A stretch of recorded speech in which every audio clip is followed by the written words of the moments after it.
Rogue Fun was quickly becoming one of the greatest collector-created events of all time. And we were only halfway through the weekend. The event ran for 4 days over the May 4th weekend of 2024 in Kennesaw, Georgia. 200 passionate Star Wars fans and collectors from Australia, Canada, Sweden, the UK, and all across the United States traveled to Kennesaw's Hilton Garden Inn for a once-in-a-lifetime event. And on Saturday, May 4th, 2024, Rogue Fun creators Jason Wilsuko, Glenn Williams, and Narayan Naik would see their year-long project finally play out in the Hilton's Grand Ballroom. The trio is part of the Georgia Alliance of Star Wars Collectors, a group that spanned the Peach State and brought collectors together in fun and inventive ways. Rogue Fun had become their pinnacle event, and the rest of the collecting community was about to see that vision play out in a profound and meaningful way. Tickets for the Saturday event went on sale 8 months earlier. They sold out in the span of about 4 hours, with a 30-person waitlist by the morning.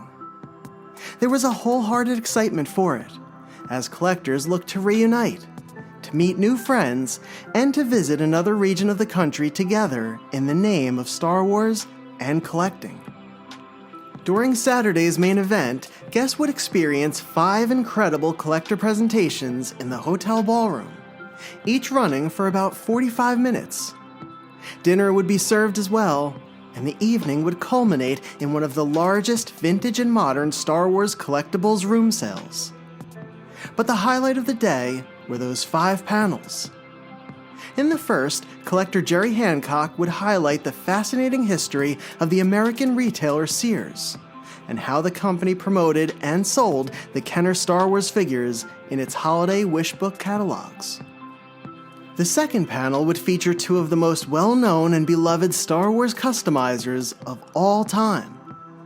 Through their work and artistry, Ryan Shaw and Gary Ray Weaver have introduced characters that Kenner never made for its original trilogy line. And like the Kenner figures, their creations have become heavily desired collectibles over the years.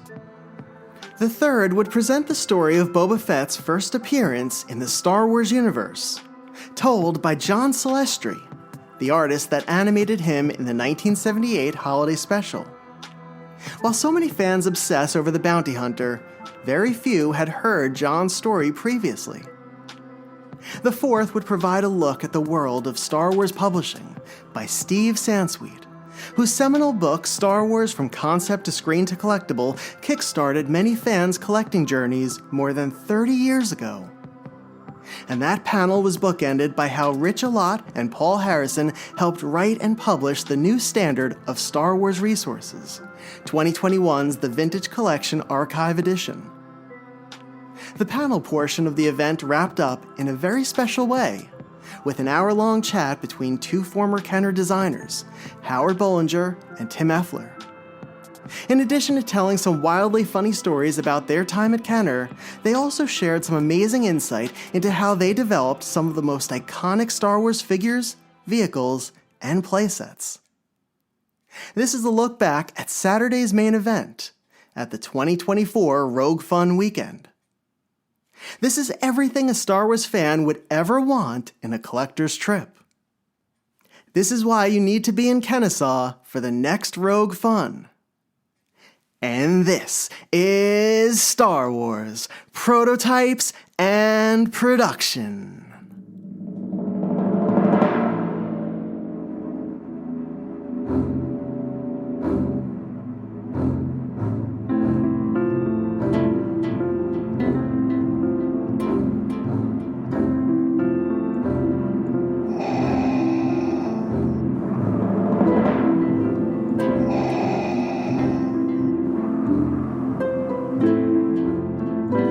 From Coruscant to Tatooine, and every planet in between, Star Wars, Prototypes and Production, with your host, David Quinn. Vader. It's a trap! Yes, Master. Whoa, we're gonna have company! Have to stand and fight. The more you tighten your grip, Tom, the more star systems will slip through your fingers. I want to learn the ways of the Force and become a Jedi like my father. The Force will be with you, always. Saturday, May 4th, 2024. Leading up to the weekend, a few of the modern Star Wars prototype collectors had discussed going to breakfast on Saturday, before the afternoon's main event. The weekend was nicely balanced, with enough scheduled events each day to keep everyone together, but with breaks in between for group outings and smaller gatherings. Outside of the Star Wars Celebration conventions, there were very few opportunities for the modern prototype collectors to meet up. We were scattered across the country, and there were many more like us who lived in other areas of the world. So the fact that a number of us were in the same location for Rogue Fun was something we didn't take for granted, and we made the most of that time by sharing a meal together. However, it's safe to say that after a late night of hanging out in the hotel's lobby after an impromptu room sales event, we kept our plans for the morning pretty loose. They ultimately depended on how long each of us stayed up, what time we went to bed, and what time we finally woke up. I got out of bed a little after 8 o'clock. After cleaning up my room and putting away some of the swag and clothes from the night before, I messaged the guys to establish a time and a location to meet. All right, it's 9:40, and I got a good sleep last night. I'm just jumping in the shower, and I'm heading out now to go to brunch with a few of the collectors. I think we're going to a place, I think it's called First Watch. It's right around here, so still working on getting my voice back after last night, but man, what a fun night. And okay, here we go. Starting Saturday, May the 4th. Happy May the 4th. Brandon Vise and Don Henderson were waiting for me in the lobby. Both hail from Arizona and are longtime modern Star Wars prototype collectors. Brandon runs the Prototype Archives website, a resource devoted to Star Wars pre-production items from the past 30 years. He has one of the most incredible collections of the 1990s Power of the Force items, including rarities from the Expanded Universe series and the multimedia project Shadows of the Empire. Don also collects prototypes from around the turn of the century. He owns what are likely the most comprehensive Sebulba and Tusken Raider runs in the world, but his interests stretch far beyond those two figures. Don also has extensive assortments of runs across the Power of the Force, Episode 1, and 2001's Power of the Jedi, as well as a focus on some of the modern plush prototypes. Paul Konatsky, the third member of the Arizona trio, soon joined us in the lobby. Like the others, Paul also collects prototypes from the early Hasbro lines. One of my favorite pieces in his collection is the Power of the Force era Rancor that was created from the original Kenner molds. This figure is constructed from a neon green plastic and has bright pink claws.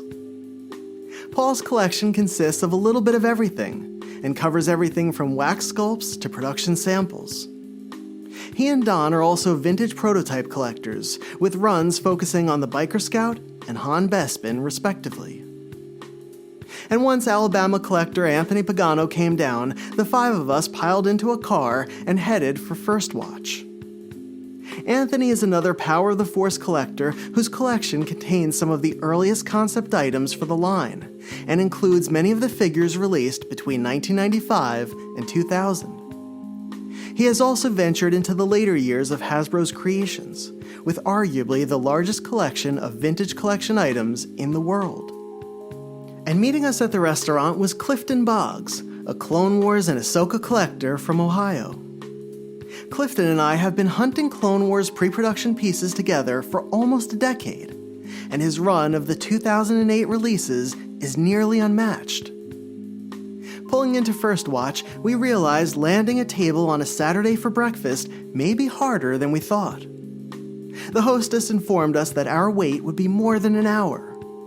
So we messaged Clifton and told him to meet us at Morning Shift, another brunch spot a few miles away. So it's a little loud in here, but we stopped at a place called First Watch, and we couldn't get in for breakfast. So instead, we're here at a place called Morning Shift, which actually is pretty nice. Really, really nice spot. Glad we came here. Instead, we have a table for 5. We might be joined by a 6th. And We're just ordering online right now we're in line right now just to order breakfast and pick up some food, and then we're going to just sit and talk life, prototypes, and all that fun stuff. So just waiting now to get I think I'm going to have eggs and a little bit of bacon and maybe French toast. So great way to kick off May the 4th. With its white walls, dark gray counters, and blonde wood-top tables, Morning Shift was a cozy spot for a meal. Natural light poured in through the windows, and while the restaurant was lively with activity and conversations, it didn't feel chaotic or hectic. The 5 of us pulled up to a larger table in the back, waiting for Clifton to arrive. We ordered our meals individually at the counter, and a server brought them to the table while we chatted. The most remarkable thing about that breakfast was how unremarkable it felt. From knowing each other for so long, Brandon, Don, and Paul had a built-in rhythm to their conversations, and I loved hearing how they interacted. And having spent so much time with Anthony and with Clifton over the years at conventions and for video chats and long phone calls, it was nice to be with them in person again. Anthony had known the Arizona crew for years and had met up with them in the Grand Canyon State a while back. And together, we and many other collectors developed further bonds during the quarantine, where we all helped one another maintain a sense of normalcy amid the pandemic. In a moment, we were kids again, sitting around a school cafeteria table and talking about the toys and things we loved. As a collector, it's thrilling to dine with others who share that passion for the history of the lines and the relics that remain. The knowledge that each friend possesses is incredible, and the nuggets of information they shared were both fascinating and rewarding. Whether it was a piece's backstory casually inserted into the conversation, or an explanation that helped to fill in the gaps in a prototype story, it's the type of discussions you dream about having when you're back in your home state. And it makes a meetup like Rogue Fun even more meaningful.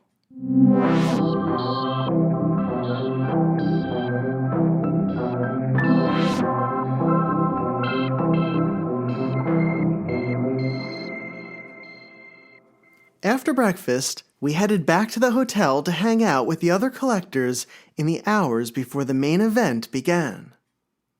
Walking through the Hilton's entrance, something had changed. More familiar faces had gathered in the lobby. The excitement was palpable, and the feel of the moment had shifted to the official start of a very memorable May the 4th. Artist and Georgia Club member Fernando Cota had transformed the conference room off the lobby into a showcase for a massive diorama he created. In the center of the room was a recreation of the beach planet Scarif from the climax of the 2016 movie Rogue One. Standing among the beach planet layout was the gray tower that Jyn Erso, K2SO, and Cassian Andor used to transmit the Death Star plans back to the Rebels. It resembled a skyscraper with panels that looked like folded wings at the sides of its lower half. And it sat on a spoke and hub-shaped base with hydraulic tubes that fed into the water surrounding it.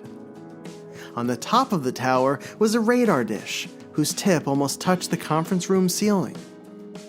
Fernando added movement to the scene, as X-Wing fighter ships magically hovered, hanging from fishing lines attached to a PVC pipe frame overhead.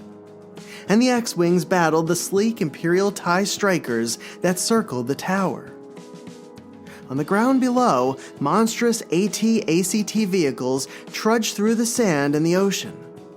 On the right side of the tower, Baze Malbus, Bodhi Rook, and Chirrut Imwe fought off a squad of Death Troopers as they infiltrated an Imperial bunker. To the left of the tower, the rest of the Rogue One crew surrounded another bunker, facing off against shore troopers, Imperial commanders, and stormtroopers. The diorama was created for the 3 3/4-inch figure scale. Palm trees decorated much of the landscape. The scene continued on another section in front of the conference room's fireplace, with AT-ACTs looming over a beach skirmish as more ships hovered overhead. I spent a while in the conference room, taking in the colorful recreation of one of my favorite Star Wars stories. Fernando gave me a personal tour of the display, pointing out small but inventive details that heighten the diorama's accuracy and design. The scene, nicely complementing the Rogue One theme of the weekend, was another thoughtful addition that appealed to both collectors and Star Wars fans. And to see someone obviously inspired by the films share his work at the Saturday event made the time leading up to it even more exciting. In 2025, to celebrate May the 4th, a Target retail store in Georgia displayed Fernando's Rogue One diorama in its largest aisle. Seeing it in person was something special and added to the anticipation of Rogue Fun's main event. But I'm happy to know that Fernando's work lives on, and that others have been able to experience it firsthand in a completely different location.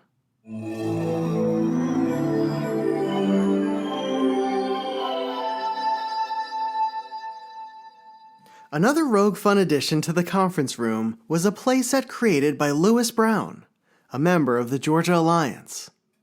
Lewis had crafted Darth Vader's castle, the fortress we saw in a scene from Rogue One, in which Vader spoke with director Orson Krennic, warning him not to, quote, choke on his aspirations. Lewis modeled his version after the Kenner Death Star playset. It was a wedge-shaped, 3-level, multi-tiered tower with platforms supported by thin beams. But unlike the Kenner set, Lewis had constructed it out of wood instead of plastic. The outside wall was a black obsidian, with lava flowing from its center core. 2 imposing prongs stretched out from the top of the castle. On the inside, the bottom level held Vader's Bacta tank, where he would heal and meditate without the use of his life support system. It also included an operating table and his personal medical droids. The next level showed Vader speaking with Director Krennic in front of an Imperial-themed display with the Emperor's royal guards keeping watch over the room. And the top level had Vader seated on his throne, interacting with a hologram Emperor. While viewing the Vader's Castle playset, I had the opportunity to speak with Lewis about it. He told me how he had built it, what it was like to work on it, as well as the enthusiasm our fellow collectors had for it after seeing it in person. Lewis was genuinely touched by the responses, and I marveled at his craftsmanship and his ability to translate an iconic Kenner design into a playset for a modern Star Wars film. Here's Lewis to share a little more on his playset, as well as what the event was like for him. Hello everyone, I'm Lewis Brown, Cartersville, Georgia. I'm with the Georgia Alliance of Star Wars Collectors. I was lucky enough to be asked to be part of the setting up the Georgia Alliance Star Wars Collectors Rogue Fun event. I got to help set up on Friday and Saturday morning for the big event. I got to help make all the details just perfect the way Jason likes it. And I got to help, I believe his name was Mark, with helping his sound set up, which I learned a lot. It was just an awesome experience. And also February that year, I started working on a project at home. It was Darth Vader's castle, and I finished it and I sent pictures to Jason to show it, and he asked me if I'd want to display it at the Rogue Fun event, and I said yes I would. And that was one of my moments that I really enjoyed, seeing people look at my playset. The event was an awesome experience for me. I've never been to no Star Wars celebration, and I figured it was the closest thing that I guess I could say that I've ever came to one.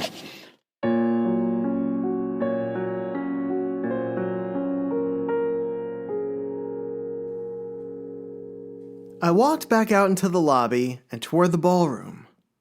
A crowd had gathered along the wall leading to its entrance, and so I sidled up to some friends and joined them. Okay, probably going to be told that we're not supposed to be down here, but so we are right in front of the fantastic entrance into the ballroom.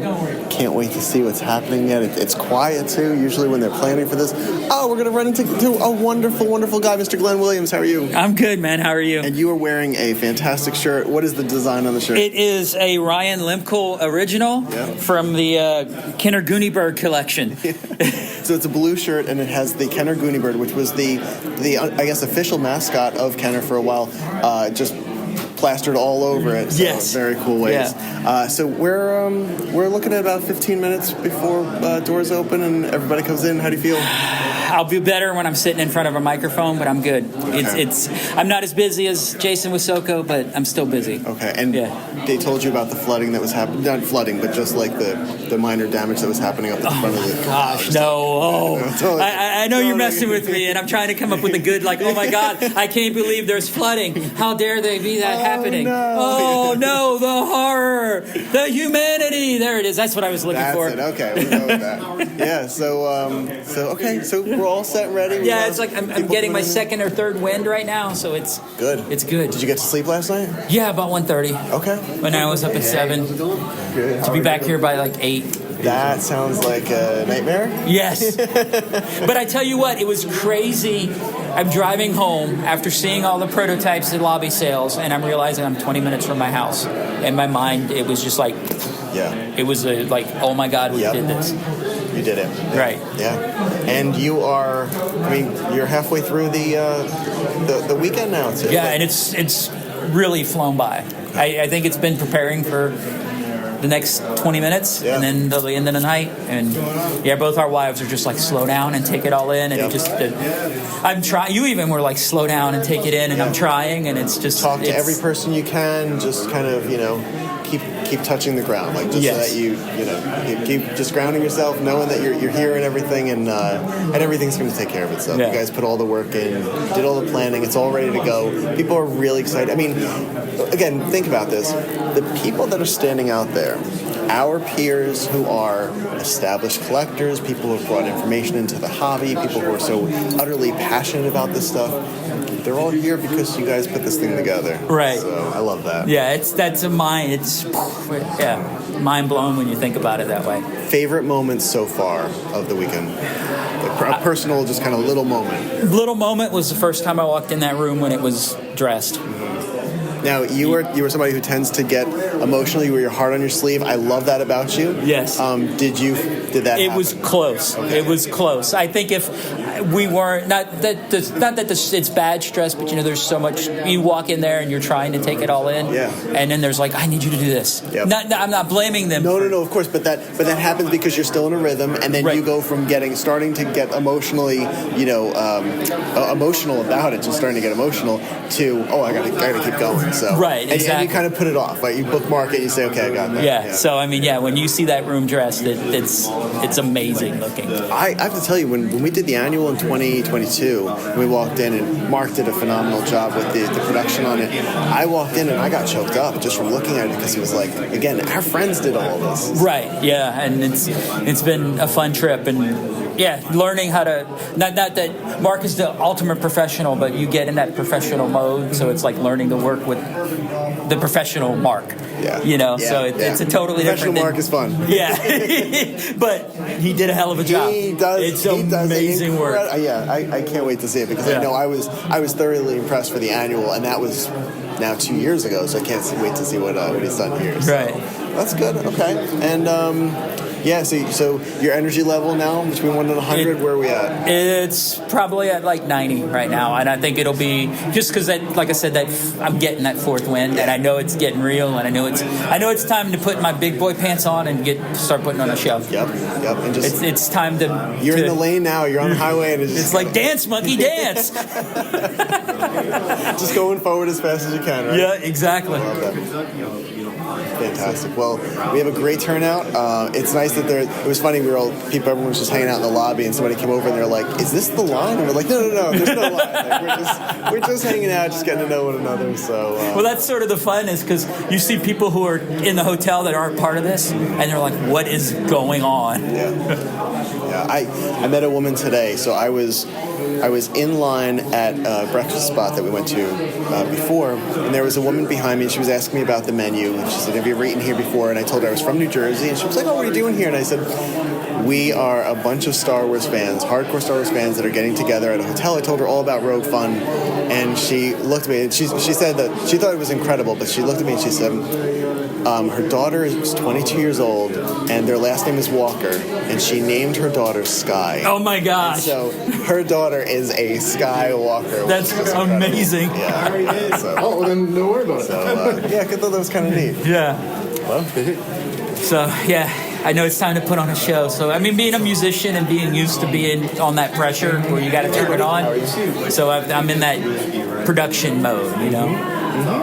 and it's time. Yeah, and it's it's time. nice too that you have that. Again, you have that experience, so that you're not really feeling the jitters and all of that. You know what happens kind of before the show starts. You're ready for it, and yeah, it should be good. Right. So how is this going to start then? What's the what are we looking at here? The lights are going to dim, and then we're going to have explosions. And Okay. Oh, cool. Okay, Yeah. so we have all the pyrotechnics. Did you ever see that Great White video? Yes. It's going to be like that. Oh, perfect. Yes. Okay. And for anyone who doesn't know Great White, well, we'll say Def Leppard too. But yeah, okay. That's two fantastic 80s references that nobody knows anymore. Yes. Sure. Yeah, no, pyrotechnics and everything. So, Okay. yeah, we got a special intro, and then we'll go from there. Okay. Yeah. Perfect special intro. And then right from the special intro, what's the first? The first panel is going to be Santa shopped here, so it'll be the Sears focused panel.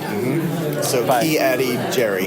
Yes, Jerry. Well, what's funny is he's known by Jerry, like his normal name, but like everybody knows him, like his close friends know him as Randy. So, but yes, his name's Jerry Hancock, and I get lost. So many. But my wife and his wife were talking, and his wife kept going Randy, and my wife's like, who the heck's Randy? And then she put it together. Oh, Addy Randy. Yeah. Okay, so he's going to kick off the first panel. How long does that go for? About 45 minutes. Yeah, all the panels are about 45 minutes. Okay. And you have like vegetables and eggs in there that we can throw at Yes, them? Okay. totally. Perfect. You can grab the barbecue at dinner time, throw it at them. Even Yeah. nicer. Okay. Yeah. If you haven't smelled it, like we've been smelling it for like 2 days. The whole lobby. Every time I walk in, I'm like, oh my gosh, it smells so good. It smells either like pizza or barbecue at times. Yeah, but not like that like overwhelming stuff. But it's just a really nice one. So. Yeah. Okay, good. And then what time are we having dinner? I think 5:30. Okay. Is there any way we can move that up to say 1:45? Sure, let's go. I got some nuggets that have been sitting there for an hour if you're hungry. Awesome. Okay, well, I don't want to keep you because I know the big moment's about to start now. If you were going to talk to somebody about who was maybe looking at coming to an event like this, just now that you're standing in this hallway and it's about to start, what would you say to them? Like if they were right here and they were like, "Hey, can I be a part of this?" I would say, come on, come do it. You got to step forward and come in and you got to start somewhere. And this is a heck of a place to do it. When you have basically the who's who in the community, in the hobby is in one place. And it just, there's not many opportunities like this. It's only maybe once or twice a year. Yeah. And it's an amazing and some experience. of them sometimes are private events too. So this one was open to everybody from all the different groups and stuff. And if you were on Facebook and people knew you could sign up for a ticket. So right. Yeah. Okay. So like you said, it's a public event. It's a lot easier to get into than some of the private ones. And yes, please. It's Swag King to Ryan. Are you ready for this? We'll be fine. He's too busy handing out swag. Yeah. All right, He's been going at it since 8 o'clock this morning doing swag. It. He is a machine. Right. I'm going to go run this poster up to my room. So the poster's beautiful. So it's the Rogue One poster, but instead of the Death Star, so you see Jyn and Cassian and K2 and the whole team running across the beach, through the water, and stormtroopers are shooting at them. And then you have, instead of the Death Star, you have the Death Star looks like a peach. Right, that's really the Peach Star. That's our logo. We've been running with that for like 7 years. Because this is the Peach State. Yes. And it says Rogue Fun, a GASWC weekend. Yeah. So, all right, I look forward to being a part of it. I'm going to go around this upstairs now. I wish you all the best. Thank you, David.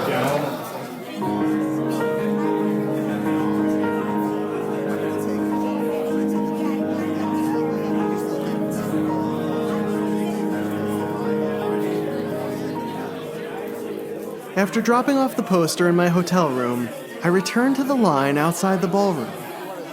I spent a few more minutes chatting with the other attendees before leaving the line again to head back to the lobby. A buzz of excitement rippled through the hallways, and the room became louder as more collectors arrived.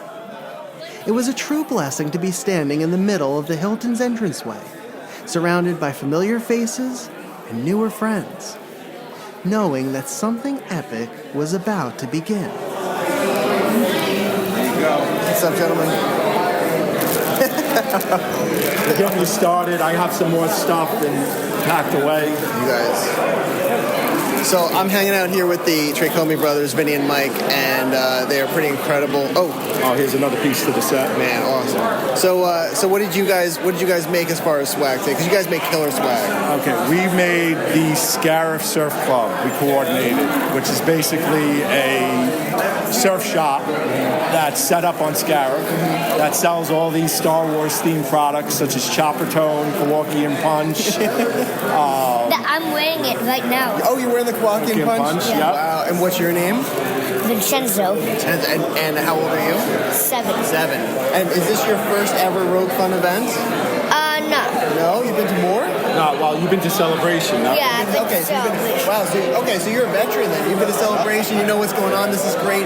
The Kowakian Punch, is that your favorite one too, of all the patches? Yeah, it is. Why? Do you like the Kowakian Monkey Lizard? Yeah. Pretty cool. Okay, so you guys are putting this whole set together? Yep. Yep. And so there's about 16 of us that sponsored it. Some of them here, some of them sponsored it, but are not at the event. So we hope everyone enjoys it. And if any of my sponsors are listening, thank you for your support, as always. You guys do a phenomenal job, really.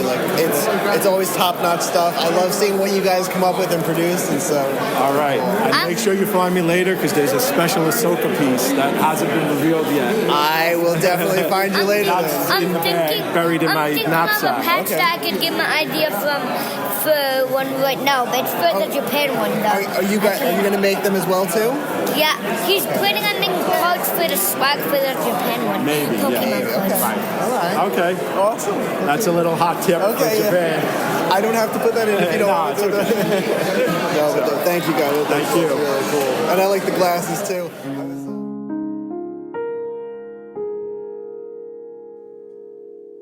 Mandy Williams, Shannon Wasuko, and a few other Georgia members were seated at a table outside of the ballroom.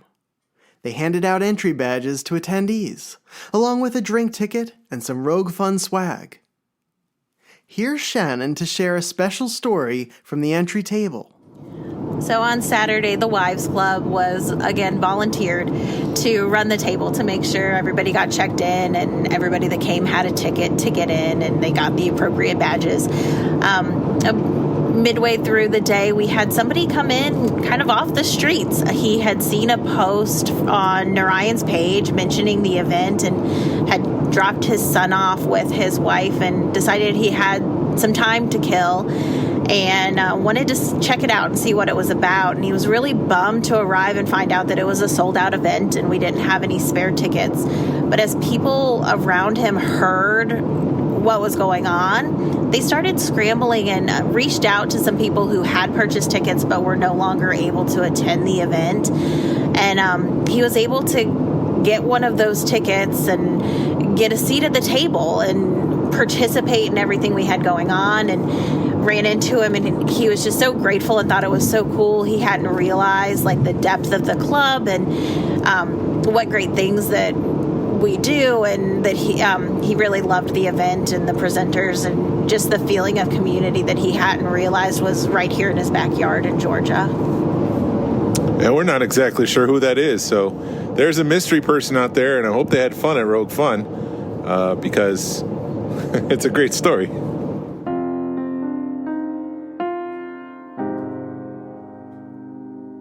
At one point, while hanging out in the lobby, I had some time to talk to Ron Salvatore. Ron is a dear friend and is a fellow member of the Empire State Star Wars Collectors Club. He's also someone I've spoken with and have mentioned many times on the podcast. But he has had an enormous impact on collecting and on my appreciation for the history of the figures in the Star Wars memorabilia. Ron has been a contributor to the website, the Star Wars Collector's Archive, for 3 decades. And in the years before I ever met him, I was learning through the articles and entries he published on the site. As we waited for Rogue Fun to begin, Ron mentioned he had been meaning to talk to me about something. He asked if I would be interested in contributing to the archive as a writer for the blog, as he and the archive team felt I would be a good fit. I thanked him, but initially declined his offer. I explained that producing a weekly podcast took up a significant portion of my free time, and I didn't think I'd be able to take on another research-heavy project like that. I remember being overwhelmed at the time with the number of episodes I had planned to release, and the thought of adding something else to that growing pile made my stomach tighten. However, after declining, I immediately reconsidered once Ron shared a little more of his vision, and it was one that I felt could work within my schedule. But more importantly, contributing to the archive had been a dream of mine since I first discovered it back in 2011. I had made a promise to myself that if I were ever in a position to give back in a meaningful way, I wouldn't hesitate to do so. And once I shook off my initial reaction and began to think more clearly, I wholly embraced the challenge. We were soon joined by Yehuda Kleinman and Chris Dragoulias, 2 other longtime archive editors and writers. They also had a profound effect on how I collected and how I learned about Star Wars prototypes and production pieces. And I appreciated the information they freely and enthusiastically shared over the decades.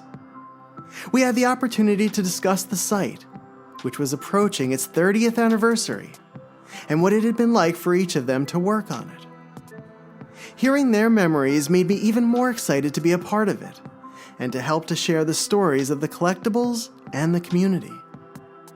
At that point, Jason Smith came over and chatted with us. He took a picture of the 5 of us standing just outside that courtyard during that early afternoon.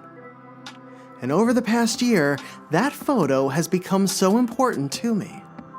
It's not just a representation of the friends I've made through this hobby we all love, but it captured the moment when I was asked to join the archive team by those whom I admire greatly. And in a weekend already marked by some incredible highlights, this moment became one I'd never forget.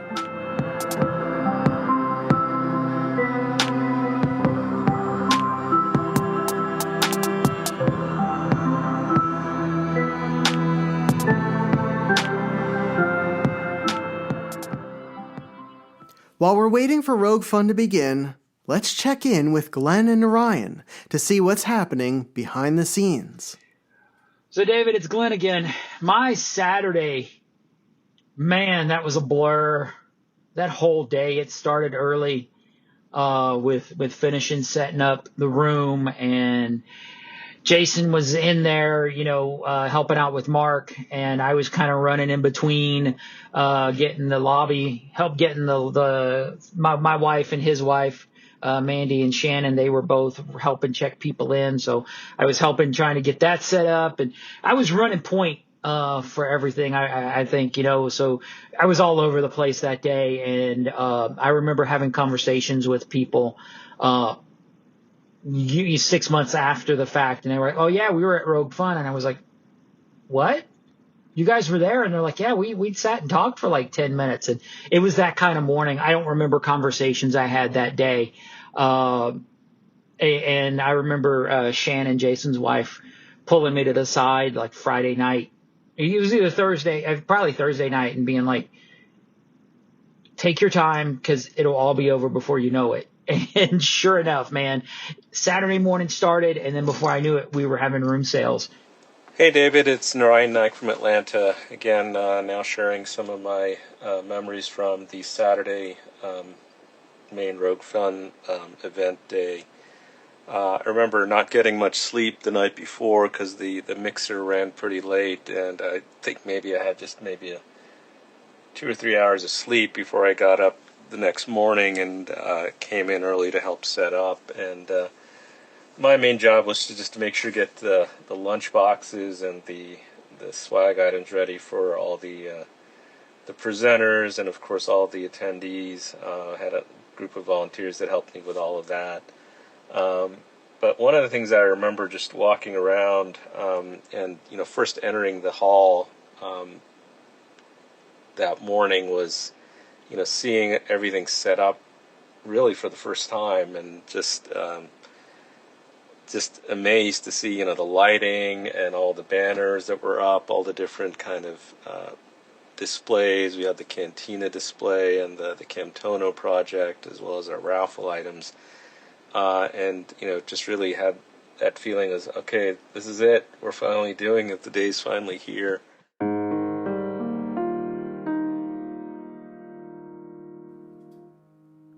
The event was supposed to begin at 1:30, but setup took a little longer than expected. However, nobody seemed to mind. The line to enter the room swelled as more and more people joined it. And everyone was so involved in catching up with those around them that the minutes flew quickly. In fact, when Jason and the guys finally opened the doors, I don't think anyone even noticed the delay. The ballroom was a blend of beiges and grays. Chandeliers hung from 3 points in the ceiling. Each sat in the center of an ornate cylindrical carving, with recessed lighting adding to the aesthetic. A nook on the side of the right wall had an area for water and drinks. Against the back wall was a display featuring many Kenner and Hasbro Cantina items, like a life-size Walrusman head, the original Kenner Sears exclusive Cantina Adventure set, the Power of the Force 2 3-pack, and Black Series boxed figures. Greedo, Hammerhead, Walrusman, and Snaggletooth were all represented, along with Dr. Evison and some of the other Cantina patrons. The display was arranged to coincide with the expected May 4th announcement of the next HasLab project, which had leaked only weeks earlier and was destined to be the modular Cantina playset. However, Hasbro postponed the announcement, leaving us with an amazing collection of the characters and figures we love showcased in the ballroom. On a table toward the back of the room was another display. It was an area in which attendees could submit the swag they created to commemorate the event. And our fellow collectors had the chance to vote on their favorites of the weekend. And the 3 winners receiving the most votes would be announced toward the end of the evening. On the left wall was a very special table. It also featured attendee-created designs for an auction that would run during the main event. And its proceeds would go to a truly meaningful cause. Here's Jason to give us a little more insight into what the Georgia crew dubbed the Camtono Project. The Camtono Project was a silent auction we held during Rogue Fun to help raise funds for CHOA, or Children's Healthcare of Atlanta, and Rancho Obi-Wan. Since Steve came to Rogue Fun, we thought it would be a good idea to split the funds between these 2 organizations. And in the same spirit of what Rancho Obi-Wan has done in the past, where they've given artists either a helmet or a Death Star canvas and told the artist to be artistic with it, go do what you can, and we'll auction off the item in the end. And the collecting track has done something similar with Darth Vader carrying cases. We decided to do the same thing with Camtonos. For those that don't know, Camtonos were the safe device used in The Empire Strikes Back with Wilro Hood, who's essentially evacuating Cloud City with an ice cream maker under his arm. The Georgia Alliance of Star Wars Collectors is known for their ice cream patch set. We make Wilro Hood ice cream sets where we match characters from the movie with ice cream flavors. For Rogue Fun, we did that with Rogue One characters, and since we used the patch set as a way to make extra funds for Rogue Fun, we thought it might be a good idea to give artists a blank white Camtono to do something creative with. We ordered pint cups, and we asked Gary Weaver to make tops to them so they look like ice cream makers. And then from there, we sent the blanks to the artists and asked them to go wild, do your thing. And what we got back was just amazing. Mandy Williams made a Day of the Dead themed piece. Ryan Shaw cut out the middle of his and added an LED to make it look like landing pad on Cloud City. He even sculpted a Wilro Hood star tot and placed that in the center of it, which was really cute. Timothy L. painted orange clouds on his with the logo, The Ice Cream Strikes Back. Vicky Bitter did a needle felt piece with cute iterations of characters from the Star Wars franchise. It was very well done and caught a lot of people's attention. Timothy Arns did a piece where he painted the Camtono to look like Scarif during the Death Star's test fire. He even added a flame effect to the piece to make it look like it was in the process of exploding the planet. Josh Phillips made his look like a wampa, even added fur and gave it a cute expression, and it was a very well done piece. Katie Lukens did hers to look like a colorful piñata, which was very, very cute. Dan Lowe transformed his into a TARDIS and added a Doctor Who action figure walking out of it. Robert Wilson made his look like a maze with the image of Cloud City and twin cars flying around. That was pretty cool. Mike Cooper made his look like Joey Ramone from the Ramones, but he called his the Joey Ramono. And then I made mine look like a classic Nintendo Entertainment System. I even 3D printed a removable game called Wilrow's Great Escape, and that could be removed from the system if you wanted to add that in or put it on the side. And I cut up a old, unused, dead controller from the Nintendo and glued that to it, so it made it look like it was an actual Nintendo system. I think the auction was pretty successful. I always love seeing people's creativity, and this just highlighted several people's creativity and what they're capable of doing. And it was an amazing auction. And we're very thankful to everybody who participated, and we hope to do something for the next event as well. Throughout the ballroom, TV screens were mounted at various spots along the walls, allowing attendees to see the presentation slides from every available seat. Rows of round tables with 7 or 8 chairs to each filled the ballroom floor, making sure the more than 140 guests had a place to sit and eat during the panels and the dinner. At the front of the room was a large dais. Behind it, against white curtains, were the pink and yellow Rogue Fun banners bearing a bold image of a Rogue One shore trooper. Purple lighting matching the banner's darker hues shone against the curtains, and bright pink lights complementing the banner's borders illuminated the front of the dais. 3 microphones sat on the table, which also had a countdown clock for panelists to keep track of their time during the presentations. Tall speaker monitors bookended the dais, and a television screen stood on the left side of the table. Entering the ballroom for the first time, I ran into Pennsylvania collector Bruce Lieberman. Okay, so we just entered the room. It looks fantastic. Oh my gosh, Mark did a phenomenal job. Put up a beautiful stage, screens that say Rogue Fun. And hi, Bruce, how are you? Bruce, I'm going to talk to you really fast. So you just got in here for Rogue Fun. What do you think of the setup so far? Because I was just talking about it. It's an amazingly complex setup. I think Narayan has done a wonderful job. It's really fun to see how much work people put into it, especially the swag, just the signage. It's really amazing. I'm really impressed. Are you happy with the room, too? Yeah, this room is awesome. There's plenty of room. It's nice and cool, which is helpful in Atlanta in the spring. It's like 90 degrees outside. So, yeah, I'm looking forward to hearing the panels. Okay, and is there anything you're looking forward to picking up tonight at room sales? Anything Max Rebo related is on my message, but you never know what piques your interest. Okay. All right, well, I hope you find something Max Rebo related. Is there a specific panel that you're looking forward to hearing? I think the panel run by the Kenner folks, yes. I think I'm looking forward to. Okay, yeah. Hearing a lot more about the background. On their time there, yeah. Yeah, I really can't wait to hear about that. I love the pre-production stories. Yeah, absolutely. It's nice that they're here and sharing it with us, too. So we're getting it right from the source. So. Absolutely. Can't get any better than that. Cool. Well, I hope you enjoy Rogue Fun. Thanks a lot, Dave. Take care. And here's Josie Harmon to share her memory of the ballroom experience. Hey everyone, this is Josie Harmon. So I remember this particular buzz in the hotel lobby that morning as we were all gathered there. We were waiting to go into the main ballroom, and it was so fun to see the familiar faces of everyone I had met just last night and a lot for the first time. And it really felt like most of us were old friends now, and we were about to start the day together. I was quite amazed, almost stunned really, when we walked into the ballroom and we took our seats for the day's events. It honestly felt like walking into a wedding, but about 1,000 times better because it was all decorated with Star Wars items. There was a swag table and you could see the auction items, the handmade Camtonos, which were all brilliant. I remember I got a seat sort of near the front because panels are always a favorite part of a convention, and I was really stoked for these. Mark Rusciano produced the live event through his company, M. Rouge. He had kindly allowed me to tap into the soundboard to record audio of the 5 presentations. As I connected my setup to his, I had the chance to speak to Jason right before the Rogue Fun event was about to begin. Jason, we are like a minute or two away from starting. Are you all set for this? We're a minute two from starting, but we're like 30 minutes late, so no. That's okay. That's okay. Everyone's scheduler. I know. But realize if that's the worst thing that happens, it's no problem. So we'll be fine after this. How are you feeling about it? Anxious to get started. Ask me at 8. Absolutely. Yep. Okay, and still looking forward to Room Salioki? Yes, of course. Okay. Do you have a song picked out?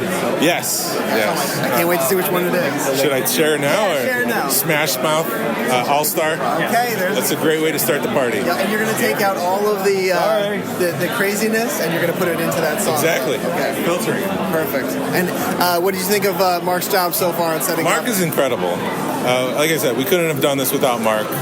Unfortunately, standing right next to me, so I can only say good things. Yes. If he wasn't here, I would say the same. He's amazing, and he really took this up a notch beyond what we could do. And this is a legitimate affair. It looks phenomenal. Like, we haven't heard the panels yet, but it looks phenomenal. Good. So, and I know when Mark's behind the sound too, he's doing a great job. Yeah, that'll be awesome. Okay. And I wish you all the best. Really, thank you for giving us this. Yeah, it's my pleasure. It's our pleasure. And with that, Rogue Fun's main event kicked off with a stirring video introduction, complete with music from John Williams' iconic scores and scenes from Rogue One.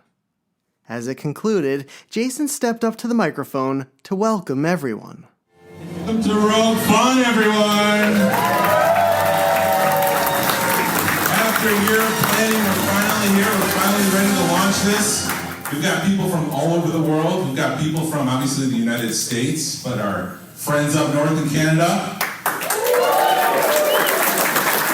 We got friends from the UK, Sweden, Australia.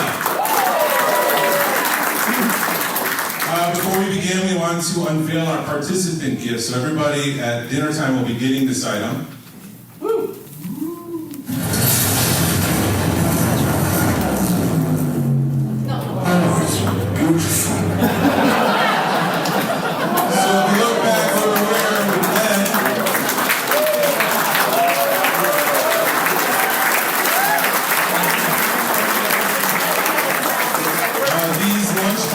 Were designed by Tom Whalen, who's a prominent Disney artist. He's done things for Star Wars Rebels, he's done things for Transformers, Toy Story, and so everybody will be getting that. And of course, because this is a Georgia Alliance event, it's packed with swag. We'd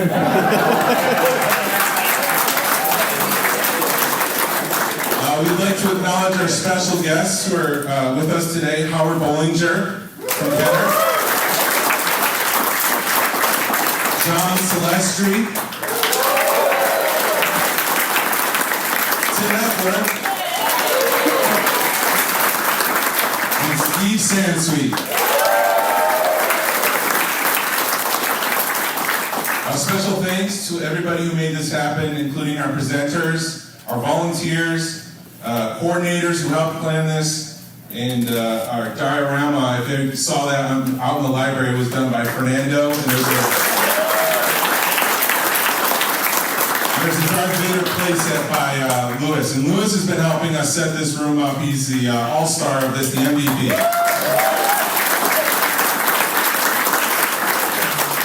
So I wasn't there at Star Wars Celebration, but I did hear that the collecting track was right next to the Star Wars stage. It was pretty loud and distracting, so if you want to go out and talk, you're more than welcome to. You don't have to stay here for 7 hours. You can go out in the courtyard, have a chat, do whatever you want. We're just trying to keep this area a little bit quiet for our presenters. So come and go as you please. Have fun. I mean, this is all about you guys having fun. So keep that in mind.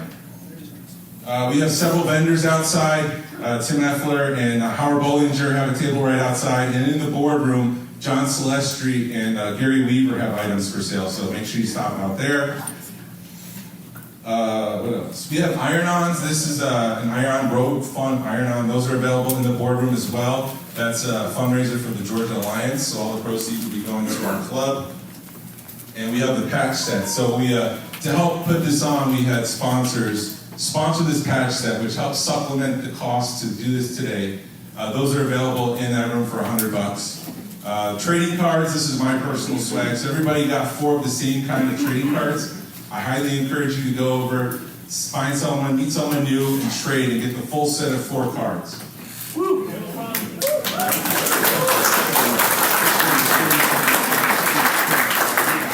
We're going to try to take a group photo at 6:45. If the weather allows, and we can get everybody out in that courtyard. So just keep that in mind, and we'll keep reminding you at 6:45. We'll try to do a group photo out there with everybody.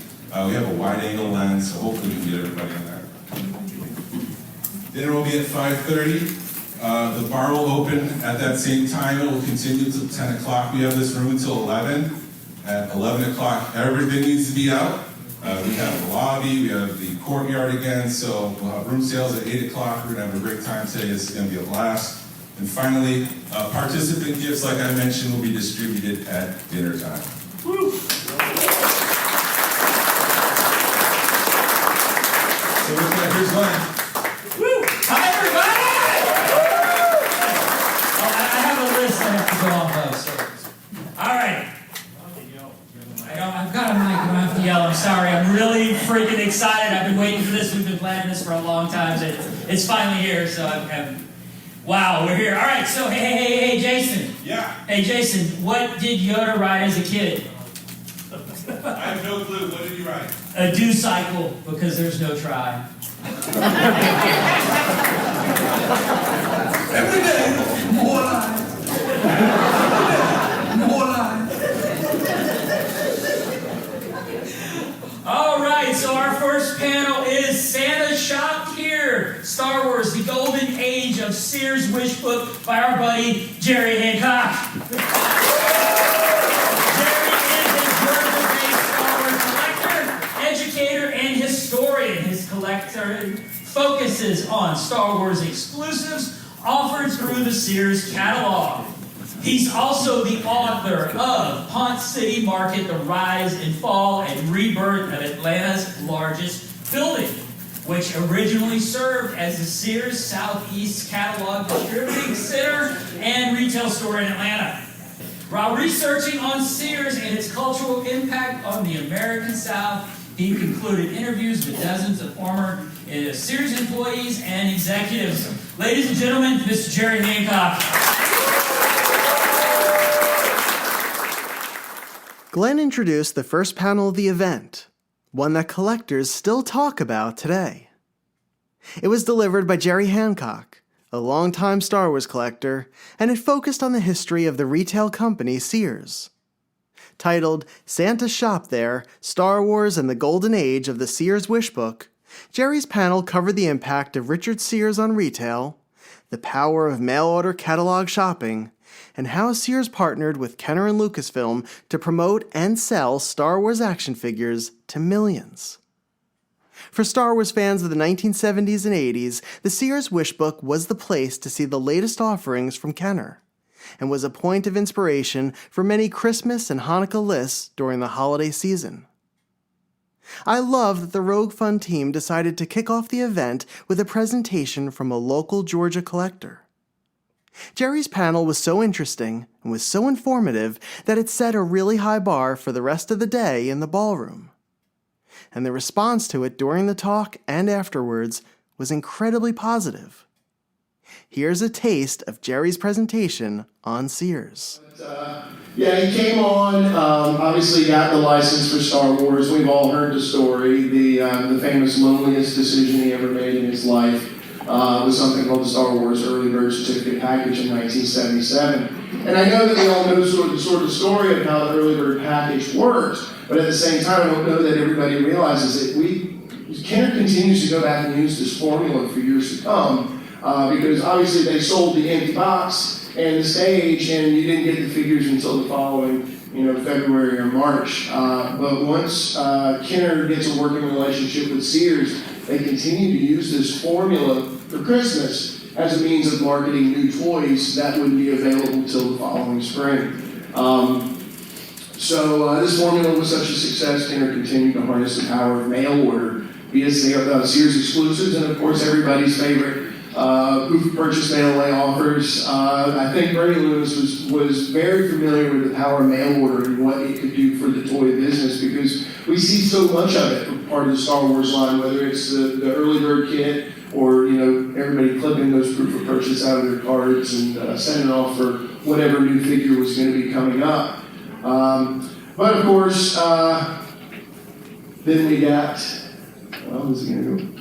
There, yeah, the Star Wars Holiday Special in 1978. And Kenner made sure that they would not make that same mistake again from 1977. Of course, 1978, we got the Holiday Special in November of that year, and it was a game changer, but it was also a 90-minute commercial for toys, let's be honest. So, yeah, a 90-minute television show, a lot of emphasis on the cantina, of course, and we'll see that, when we get to that 1978 Sears catalog. They, of course, ran the 30-second Kenner commercial spot during the holiday special. So, yeah, it sort of did end up being very much what Lewis had been trying to do all along, was using television to sort of market these toys to promote the movie. During Jerry's panel, there was a technical issue that temporarily derailed the event. I'll let Jason and Glenn fill you in on what happened and how they turned it into something positive. So, David, it's Glenn again. The biggest thing, I think, on Saturday was we had a glitch, and I don't think anybody noticed it. One of the video cards died, and Roosh, he amazingly had another video card with him, so he was able to get it up and running pretty quickly. But everybody, we had the whole day just kind of, we had it timed pretty good, and we had a bunch of events that the schedule went up in the air was thrown out within the first half hour of the event, because we got started late and we had time to get caught up, or time to catch up. So the schedule was out the door within 30 minutes of the start of the event. An auction that we had, everything was like meticulously put together. And when this video card blew up, I was just handed the microphone and was told go, and I just had to start auctioning stuff off. And I just remember, I'm very loud to begin with, but I just remember Mark yelling at me going, "Don't yell in the microphone." And I'm yelling in the microphone. He's like, "Dude, you're good. We can hear you without yelling." And it just, thankfully within probably 10 or 15 minutes, Mark had everything up and running. And poor Jerry, who was giving his speech, his presentation, was like, "Guys, we were like, dude, just go. He's like, "I kind of need my PowerPoint," because he was going off of that. Hi, this is Jason Wasulko, and I wanted to share a memory from Rogue Fun. So we had spent a year putting this thing together, getting presenters, decorating, getting decorations, and then we spent 2 days decorating and getting everything ready, and then we launched the event, and then Jerry comes up to present his wish book panel, and within 10 minutes of him starting, all the screens in the room went black. And there was a second of panic, but this is why you hire Mark Rusciano. The guy's a professional. It's not his first rodeo, and he knows exactly what to do. And as he was trying to figure out why the screens went black, we just had to fill things in. So we told Jerry, keep going. So Jerry did his best. He was able to talk to the one slide that could have been up. It wasn't. But he talked to it for about another 10 minutes, and then he got to the point where he's like, "Guys, I need the slide. I can't go any further without, having something behind me to illustrate what I'm talking about." And that's when Glenn and Narayan stepped in, and they started doing the auction. And people thought that this was just part of the program, that the auction was supposed to be there because of how seamless it felt. And no, it was just buying time for Mark to figure out what was going on. And meanwhile, Mark realized that the house power, the power of the hotel, had the electricity, had fried his video card. And Mark, being the guy who's done this before, had an extra video card. So he was able to swap things out, restart his whole system, and got the TVs going. And then Jerry was able to pick up and go from there. And once we had the TVs on, the auction ended, and Jerry continued on. But, that's just, everybody there just, they did their best. And I think it showed, because people didn't realize what was happening behind the scenes. Mark, is an incredible event producer. Jerry is an incredible presenter. If it was me up on stage and my screen my presentation got cut from power, and then, we're doing an auction in the middle of your panel, it would have thrown me off. Jerry was able to pick up the pieces and go as if nothing was wrong. And then Narayan and Glenn, they just showmen. They were able to step in and do the auction and make it seem like it was a professional affair. And I'm very proud of them, and I really appreciated everybody's effort in putting this thing on. And here's Jerry to share what it was like to present a Star Wars panel to his peers, as well as to some of his heroes. Hi, David. It's Jerry Hancock again. Being a presenter, it was a really special day for me. Definitely the highlight of my collecting life, I think. I'd never done any sort of panel, and to be a part of something like Rogue Fun was really special for me. Started off the day, went and picked up my buddy Ryan Shaw over at his brother's house, and we went and grabbed beer and got everything iced down in preparation for Saturday's events. Made it back to the hotel, met up with our buddy Gary Ray Weaver, and went to brunch over near the hotel. It was an incredible meal, just sort of sitting around, talking about anticipation of the event, and I think we were all feeling a little nervous about the whole thing, a little intimidated.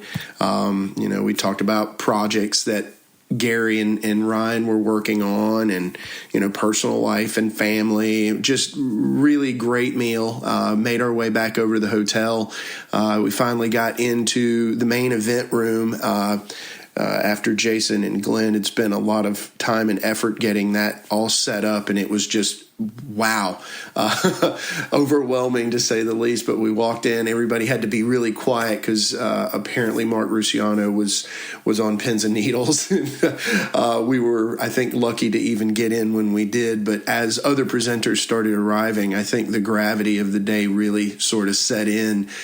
Steve Sansweet rolls in, and John Silvestri. Our buddy John Waterhouse was there, who was the moderator with Mr. Silvestri, and was just, wow. We were all sort of sitting at a table. It was almost like pre-show or something. And I think Ryan and I both sort of felt it at the same time. We are like very pinch me moment. We look around, and we're all sitting at this table with like truly superstars of Star Wars collecting. And it just, I think that's when the magnitude of what we were doing or about to embark on really sort of kicked in.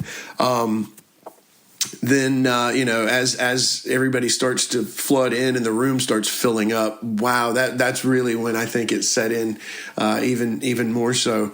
And then, of course, that great intro montage that Mark Ruciano did was just very emotional for me, watching that whole thing and the build up, and then the joke about Narayan and the swag. And before I could even get the laugh out, that Death Star Peach dropped and that John Williams music kicked in, and just this chill went over me. I teared up. It was just such an emotional moment, and the whole place just came alive, and everybody cheered. It was incredible. Being the first presenter, I was sort of the opening act. I remember Rich a lot told me, he's like, all right, we're going for B, okay? None of this A stuff. We want B grade stuff for the first one. Don't set the bar too high. And obviously I was a little jittery going into my panel, but then just a few minutes after starting, I look out and this sort of calm came over me as I saw all these familiar faces and everybody sort of leaning in, genuinely interested in what I was talking about. And just as that calm set in, my video projector went out. Apparently, we had a video card or something go bad behind the scenes and ran into our first technical issue. I guess go ahead and get it out of the way early. And luckily, Ruciano had a backup. He was prepared for anything, I think. And without missing a beat, Glenn Williams slid in and starts doing the charity auction. And I don't even know if some folks that were attending realized that we were having a technical issue, but we didn't miss a beat. And it just really showed the teamwork behind the scenes and how there were just so many people committed to making this thing great. And then as soon as they got everything back up and running, slid right back into the panel like nothing ever happened. It was pretty amazing. The highlight of my panel, and honestly for the entire weekend, was as I was sitting there presenting, I look up and literally front and center of the audience, right in front of me, is Howard Ballinger and Tim Effler, who were really sort of the stars of the evening, Kenner alumni, icons in the toy industry. And for a Kenner kid like me, that was wow. That couldn't have been bigger, to see them sitting there with these huge smiles on their face, just lighting up. As I sort of was doing my presentation was amazing. The response I got was incredible. As soon as I finished, the cheers were just unbelievable. Such a relief to have pulled it off and to have had such a response.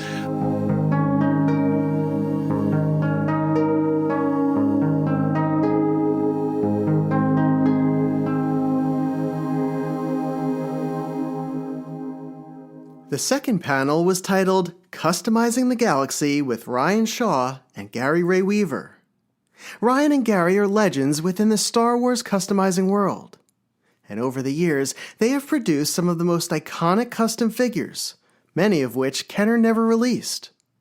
From the greatest version of Leia as Jabba's prisoner, to the earliest versions of a Mandalorian figure, to 3 custom figures made specifically for the Rogue Fun event, Gary and Ryan have had a tremendous impact on collectors and our hobby.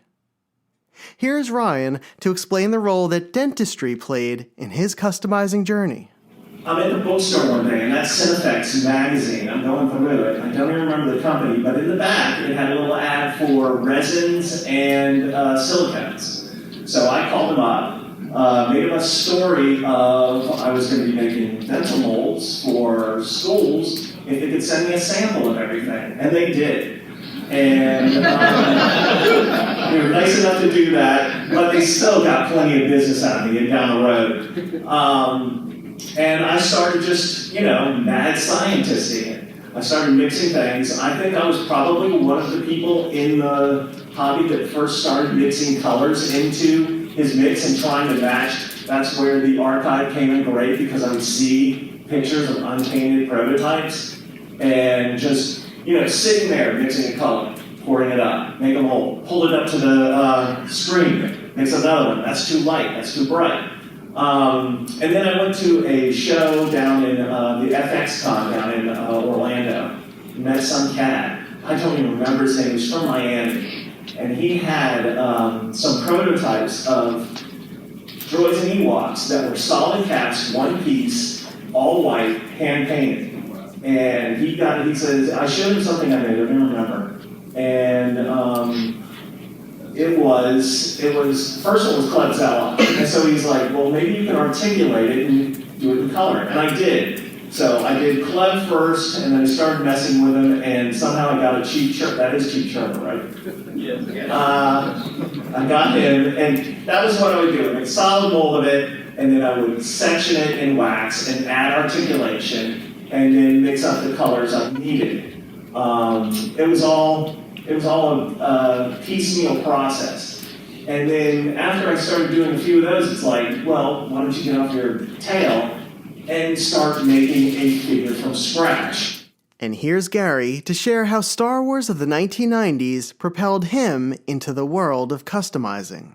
So, 95 rolls around. Obviously, I got into G.I. Joe, I got into Transformers, I got into He-Man, lost Star Wars in the mid-80s. In 91, my uncle says, there's this really awesome book, you need to read it, it's Heir to the Empire. So I got into Heir to the Empire, and then in 95, Power of the Force 2 comes out, and there's only, 9 figures? The start of the line was 8 or 9 figures. I started repainting figures. I can go down to the store, spend $5, and make whatever I wanted. It just evolved.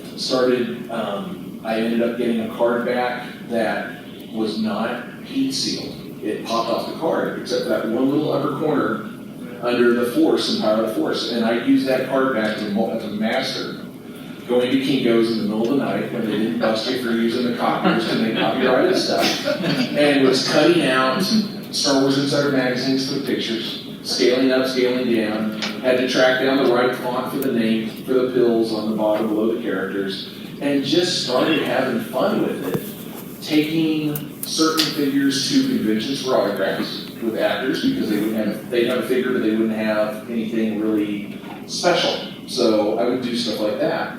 Eventually got to where I was airbrushing my own cards, my own card backs, doing my own custom graphics, again pulling things from different elements to make it all work. Shadows of the Empire was my first real all sculpt from scratch. I think there might be bits of a 2-1B in the Levo. There's always a little bit of something, yeah. No reason to reinvent the wheel. I loved the Twin Engines of Destruction comic book, so I basically made my own figure line of like 5 different figures with Boba Fett, Jabba Cast, Boba Fett in his mummy outfit, if anyone remembers that comic book. A Dengar and the girl that was in that comic. I actually have 2 original hand-drawn sheets from Jordy Ensign of that comic that I still have in my collection. I love. So I really got into just anything and everything. I would get into it.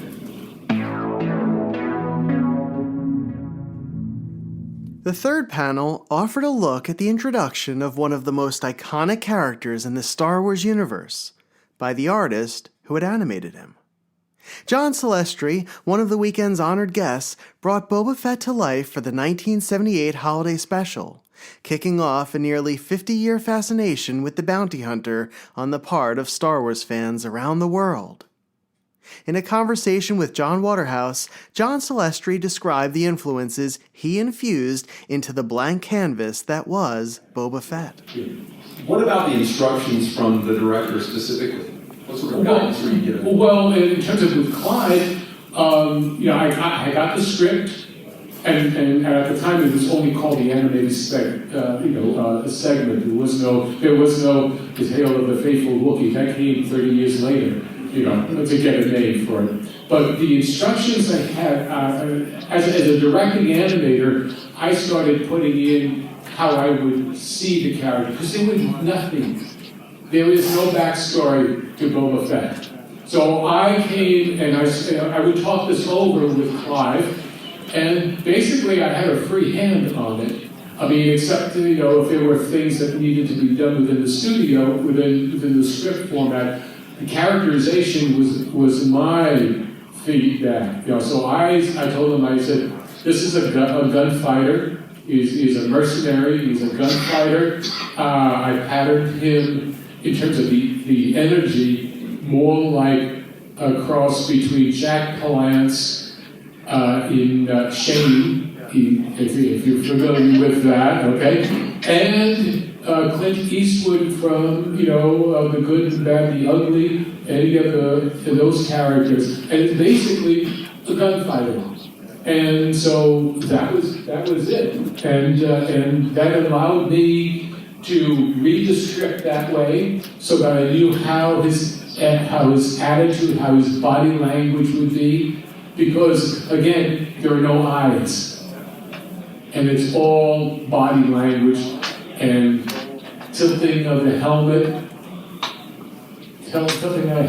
to get eyebrows, and it's just basically that, So while John spoke about constructing this legendary villain, I remember looking around the room and wondering if his words had connected with the attendees.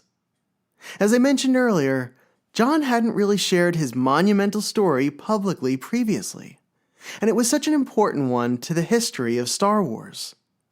In many ways, it was the origins of Boba Fett, and how many in the room first discovered the character. At that moment, I received an audible answer to my question. Don Henderson, who was sitting next to me at our modern prototype collector's table, whispered to himself, half in awe, something to the effect of, "This is incredible." I looked at Don. His eyes never left John. He shook his head a bit, like he couldn't believe it was really happening, and on May the 4th of all days. The moment was a dream come true for someone who had grown up with Star Wars, and was affected by the original trilogy and the animated portion of the holiday special. Boba Fett was surrounded by mystery for decades, and to get a peek at his real-life backstory by the artist who helped design him was like hearing about the creation of your favorite album by its songwriter. After the panel concluded and the crowd erupted in applause and admiration for John, I sat with Don for a few minutes to hear about the panel's impact on him. Okay, it's 6 o'clock. We've gone through 3 of the 5 panels so far, and the last one that we did was John Celestri's panel, where John Celestri was the artist who first animated Boba Fett. So I'm here with my buddy Don Henderson, and Don and I were sitting next to each other during dinner and during the presentation as well. And Don, you really enjoyed that one. Absolutely. John was fantastic. I ran into him last night at the event at Narayan's house and just happened to bump into him in the theater room. It was just me and Alex Sletter and another collector, and just grabbed his attention. I'm like, "Hey, John." And he's like, "Do I know you?" I'm like, "No, but you're going to know me." We're going to be fast friends. I'm going to fanboy all over you right now for a few minutes. And so I grabbed him in there, and I just, basically let him know that I was really excited to meet him, and I loved what he had done with the holiday art and creating the Boba Fett. And it was just such a pleasure to talk to him. And then he turned around and kind of dropped a little surprise question on us. It was like, what attracted you guys to the Boba Fett figure? What about him? And I was like, caused me to step back and pause for a second. Yeah, because you wouldn't think that somebody would ask you, like you would normally ask them the questions. Right. It was like, caught me off guard. I'm like, I didn't have any answers prepped for that, Yeah. So I was like, gosh, let me think about it. And I'm like, I think it's the quietness, the stealthiness, the smarts and wits, following the trash and stuff. In Empire Strikes Back. And just the mysteriousness and being such a cool-looking character with the helmet and stuff, and jetpack and all kinds of stuff that go along with it. All that stuff, and there's another collector that chimed in with a whole bunch of good stuff too. And then all of a sudden that becomes a great conversation that you never forget. Yeah, 100%. And but it's also weird though too, because you obviously came prepared to meet him, knowing that he was going to be here at the event.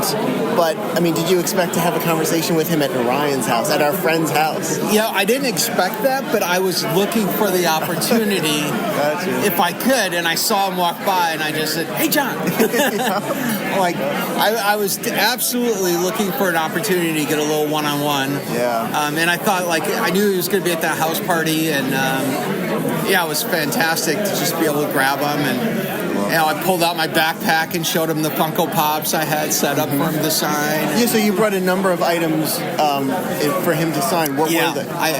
I brought in 2 animated Boba Fett Funko Pops for him to sign, and I think it's the black figure. Yes. Is it the one that is it's all black? Or you're saying the Black Series? The Black Series figure of the animated Boba Fett. Yes. So I had one of those that I had won in some kind of, raffle or whatever. Mm-hmm. And I'm like, that'd be perfect to bring it along. And you also brought pens. You brought these beautiful pens that are paint markers or paint pens? Right. I love getting autographs on Funko Pops and mostly. And so I love anticipating meeting people like that. And in doing that type of collecting, you pretty quickly learn how to get the correct pens that will work under, when you're ready to get something signed. You don't want them to sign in a Sharpie on you want to get the appropriate cool colors and the right kind of paint pens. And that's what stood out to me was that you, here, I'll move this. That's what stood out to me is that you picked the right colors that go beautifully with it, where it almost looks like it was made for it. Yeah, so I had a pastel blue, Sharpie, oil-based paint marker, and in like a mustard color? And I had a yellow mustard color one. So I had him sign John Celestri, then put a little dash and put Boba Fett animator underneath it. So that if someone's looking at it, they can see... That they understand why this person signed it. And then on the side window, I always like to try to get a little quote or something. And I just picked the quote, "He's no good to me dead" quote. Yeah, you can't go wrong with that, Yeah, right? yeah. So it's just a perfect little quote. And I entertained the idea of maybe him drawing a little sketch on the side panel, but he wasn't prepared for that, which is fine. But he might one day, you know, and I think that's like that, I think you sparked something in his mind now where maybe he will start to do that. I honestly feel like if I talked to him for 5 minutes and told him what the value of being able to sketch a quick That little, he probably would. that he would enjoy. He would enjoy being prepped for that and make that part of his signature. You know, people would love to have it, sign it, and just have a little helmet sketch to go with it. Especially in that style of the 70s. Right. I mean, just knowing what I love in autographs and stuff like that, getting that little extra, like it's not even call it a remarquee, but just like a little addition. Yeah, because I mean, a lot of times remarquees are so the remarquees are like pretty detailed, you know.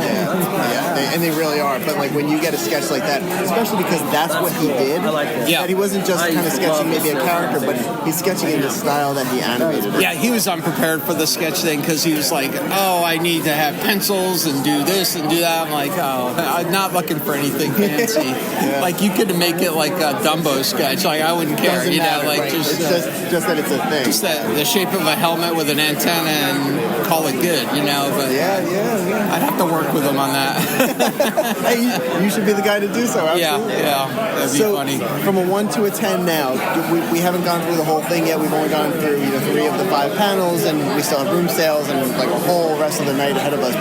But as far as the day so far, from a 1 to a 10, what would you give it? Oh, 100% 10. Yeah, it's been fantastic. That is awesome. And as you know, I took the poster that they gave here and went around with my the paint most pens. brilliant idea for this. So we got that poster that it's the Rogue One poster, but instead of it having the Death Star, it has the peach, the gray peach on it. And you asked everyone to sign it, right? I had 2 paint pens, green and red, and let people choose, and I think I got everybody's signature. I kind of want to copy your idea because that is a fantastic thing to take home and to have that memory. It's a ton of hustle. It worked out great before the panel started. I was able to hit every table and just hit it hard. I got Steve Sansweet. I got John Celestri, Epler, and I got all those guys. Celestri signed it. Everybody jumped on it. So lucky. I mean, that's just such a perfect memento to take home with you. And it's the essence of this whole. That'll be the thing I have in a frame for sure. I can't wait to see you. You're gonna have to. We'll have to take a picture. Yeah, absolutely. And share it as well. Well, cool. I hope so. If this is a 10 up to this point, I hope the rest of your evening is a 10. 100%. Thank you so much for talking. Yeah, absolutely. I look forward to spending the rest of the evening. For sure, man. Thanks, David. In between panels, the Georgia Alliance served dinner. The meal was a Georgian barbecue, with items like brisket, cornbread, and beans. Attendees briefly left the ballroom, grabbed a plate, and got in a buffet-style line in the hallway. Servers scooped delicious dish after delicious dish onto each plate, and there was something special about having a communal meal together to celebrate this incredible Saturday evening. Once our plates were full, we returned to our tables in the ballroom as the presentations continued.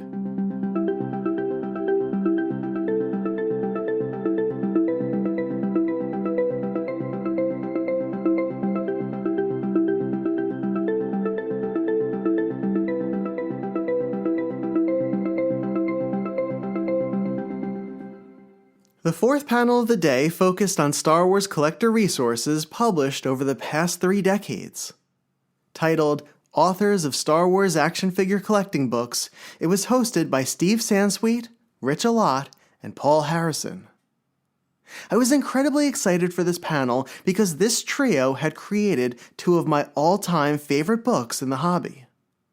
Steve Sansweet is a legendary collector and owner of one of the largest Star Wars collections in the world. He currently runs Rancho Obi-Wan, a museum and education center in California.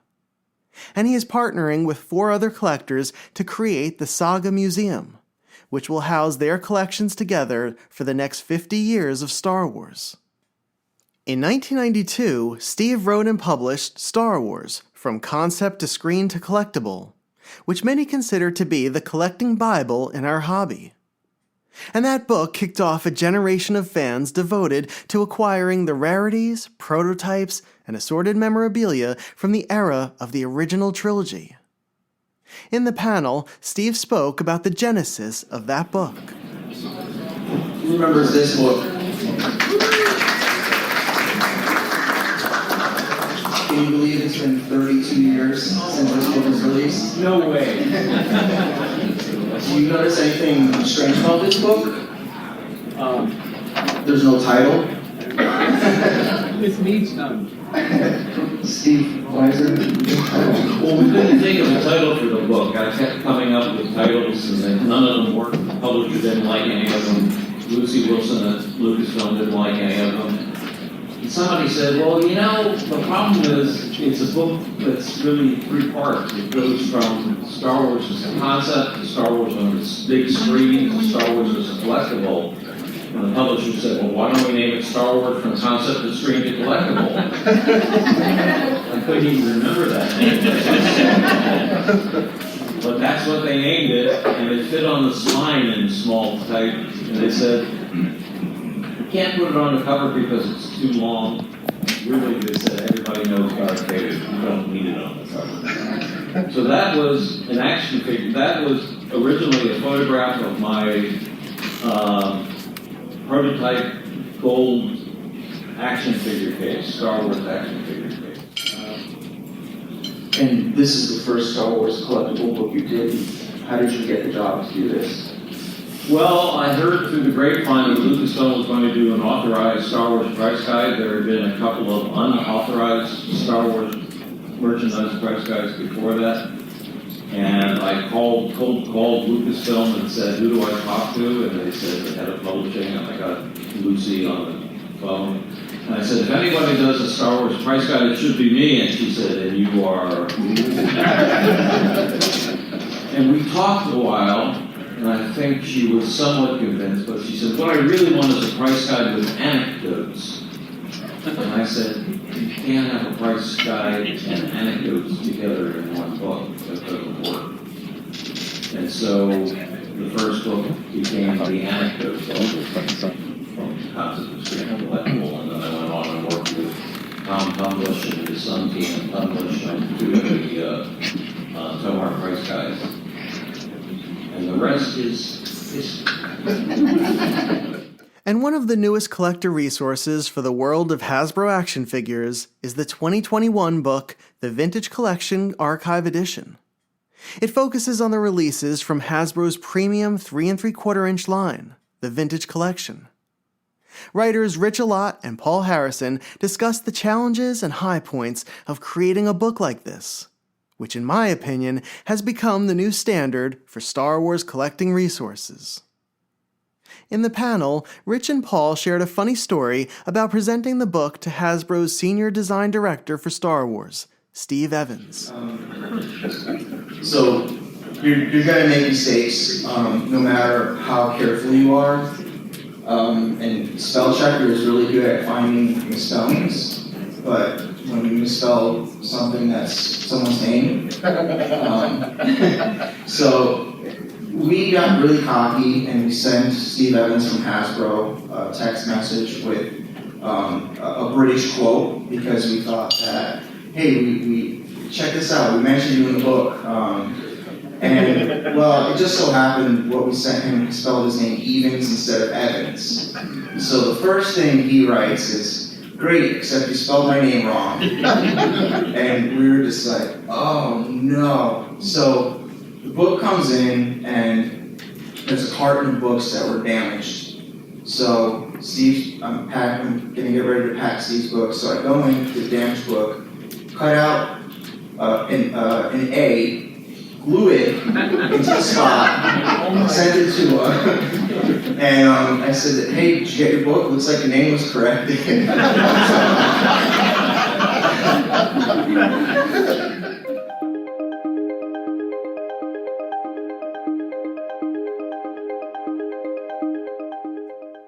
After the fourth panel, Narayan announced the 3 winners of the Swag Challenge.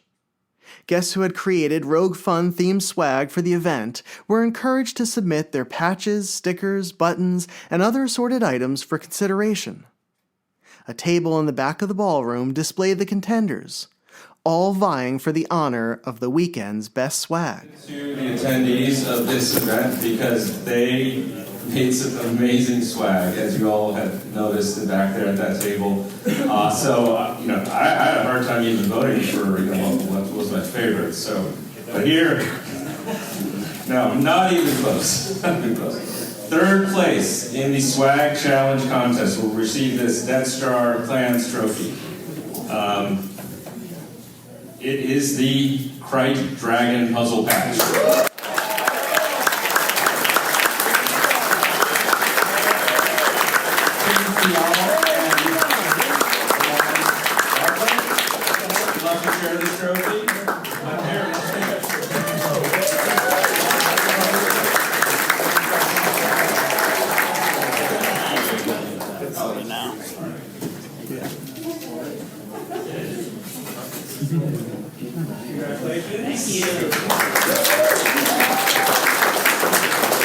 Okay, second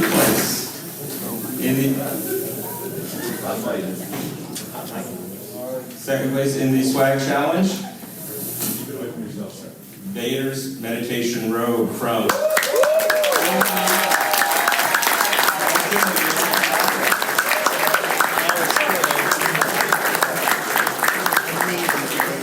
So happy to get that. So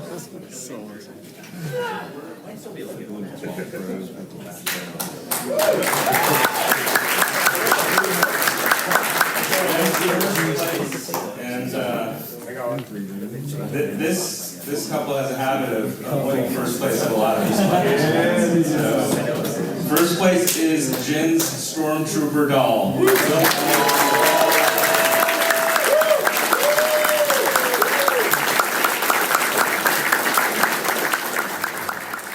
Tim Thayil created the Krite Dragon patch set with fellow collector Elan Bartlett. And their collaboration, a coming together of friends through Star Wars and art, helped them win one of the top spots in the contest. Here's Tim to share his swag experience, as well as how he used his love of art to give back with the Camtono project. Hello again, David. Tim Thayil here again. I had met Elan Bartlett over there at Narayan's maybe the year before, and we decided to collaborate on some swag. And I'd never made any kind of swag. I'd never, done anything like that to give away to folks. I've always admired that artistic venue. He had an idea to do something about the Krite Dragon. And so we worked on that and came up with a 2-part patch. And I know that you got one. I hope everybody got one. We made a few hundred of those things about the Krite Dragon. The first person I ever gave any swag to was Steve Sansweet, which was really cool, over in Narayan's driveway. My very first swag is now, I guess, in somewhere in the hallowed halls of Rancho Obi-Wan. So that makes me feel good. But then also, I was invited to participate in the Camtono project, which was an auction where Jason Wasulka and Narayan and Glenn distributed some fake ice cream makers to decorate as we would, and they all ended up in the homes of great Star Wars collectors, and I'm proud that mine now sits in Narayan's collection. It's great. I mean, Star Wars is a lot of things, but the opportunity to give back to the community and to give back to Children's Healthcare of Atlanta, the Georgia Alliance of Star Wars Collectors chosen charity, which means an awful lot to me for personal reasons.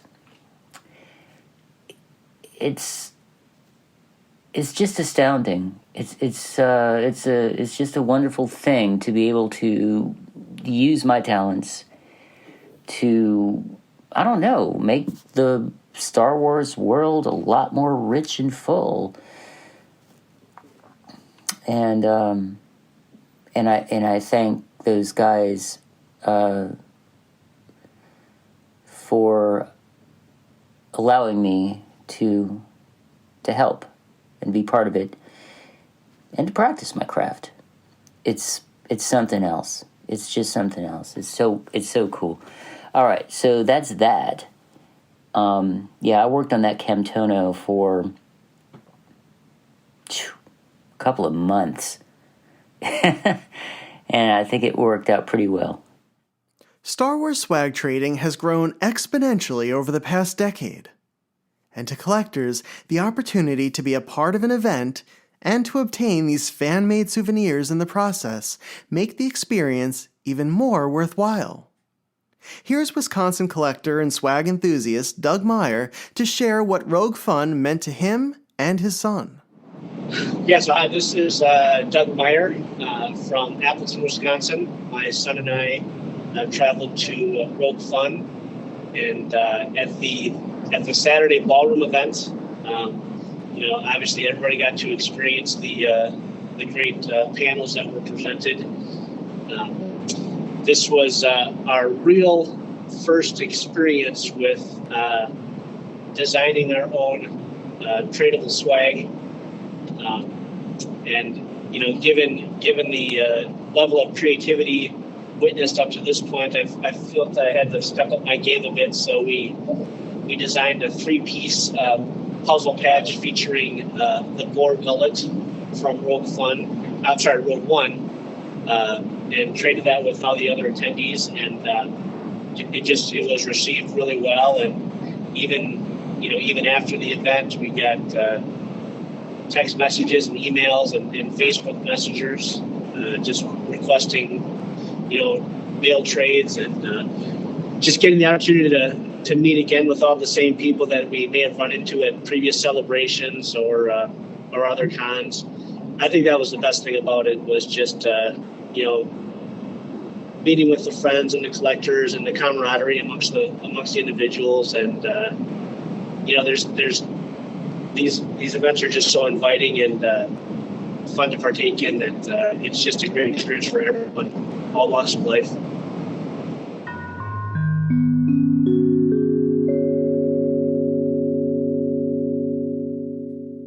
For Star Wars collectors, Rogue Fun's final panel was an epic one. It featured 2 former Kenner creatives, Howard Bollinger, Senior Vice President of Product Concepts, and Tim Effler, Director of Advanced Concepts. Together, Howard and Tim reflected on their time at Kenner, as well as the work they produced for the Star Wars toy line. The ease of their friendship set the tone for the presentation, and they launched into some wildly funny stories from the 1970s and 80s, to the delight of everyone in the room. Yeah, I got a funny story too. We didn't practice this at all. No, we didn't. That story. So we're going off track already. That story. Wait a minute. You should be on my slide now. Your story, so I'm go back to my slide. Okay. At one point in time, you may all know that Kenner, or let's put it this way, we were owned by General Mills at a certain time, starting about 2 or 3 years after I went in '69. Then General Mills took over Kenner completely, and we started getting some marketing people in, and well, I won't talk much about that. But we also had Rainbow Crafts, the manufacturers of Play-Doh in Cincinnati, joined in with Kenner as part of General Mills before, all that happened. And over in Rainbow Crafts, across the hall in the Sycamore building, what Tim just described, with the big long wooden steps and all this old I don't know, it was old factory or something. Yeah, it was old factory. Well, there was a costing fellow in Rainbow Crafts. It was a rather small guy, rather short, probably shorter than me even, but he was kind of a pretty hefty guy too. He was a costing engineer. So one day, I'm sitting over in my office across the hall, and we start hearing this. And everybody kind of heard it because you could hear it in those halls. We rushed over, and in the John, the men's John, which were all wooden partitions back in the day, he's kicking on the partition. We open the door, and here's Harry, the cost engineer, stuck in the toilet. he didn't check to see if the seat was down right. His lovely little rear end got jammed in the bowl. We had to go and pull him out. But Rainbow Crafts was never the same after that.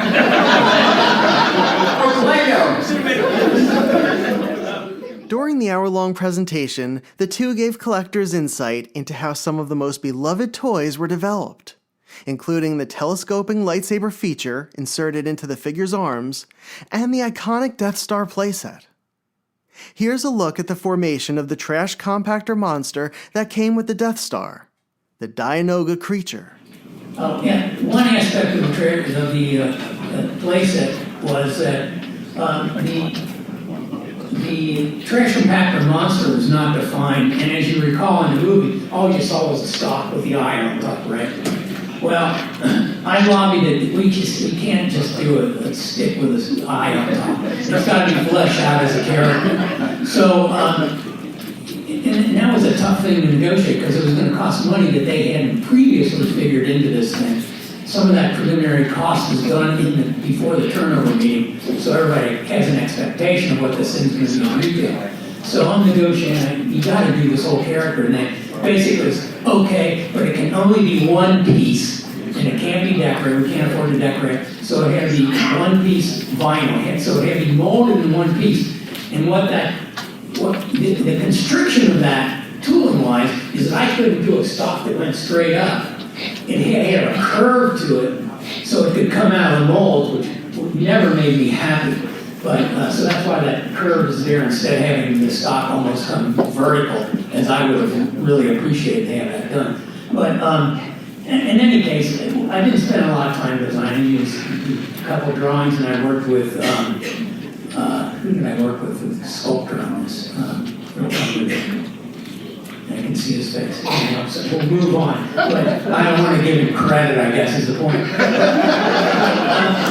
But the interesting thing is that this creature my design was approved by Lucasfilm, and now it's kind of the model for any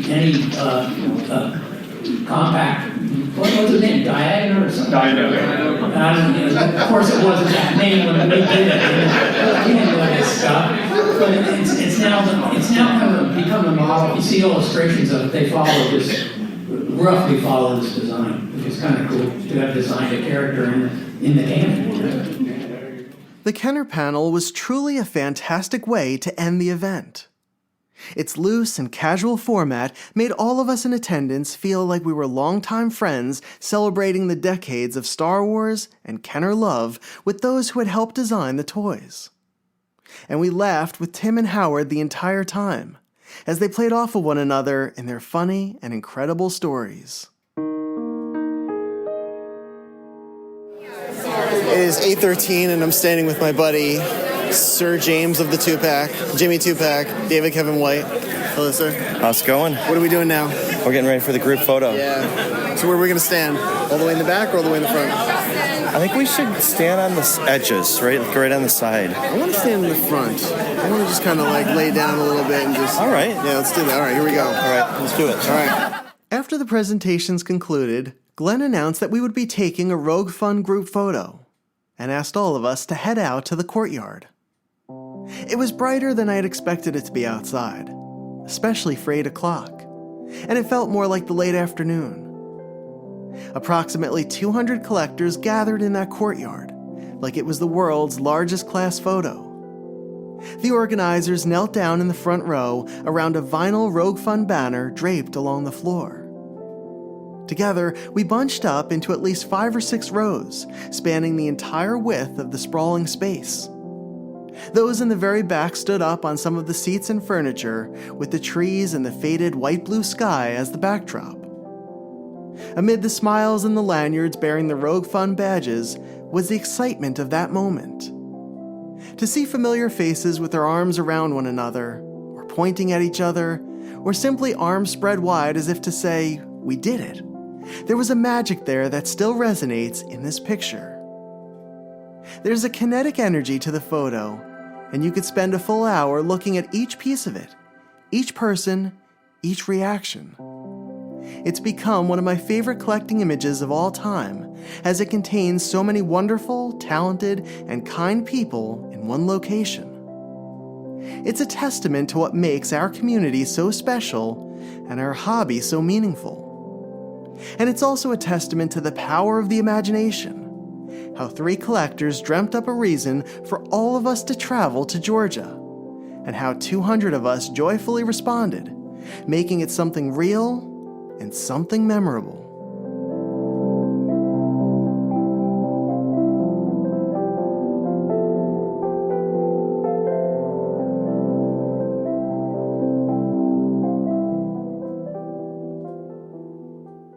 As soon as we finished taking the group photo, many of the collectors ran to their hotel rooms to get the items they brought with them for the room sales event. The Georgia team cleaned out the ballroom as people began to set their collectibles on the large round tables.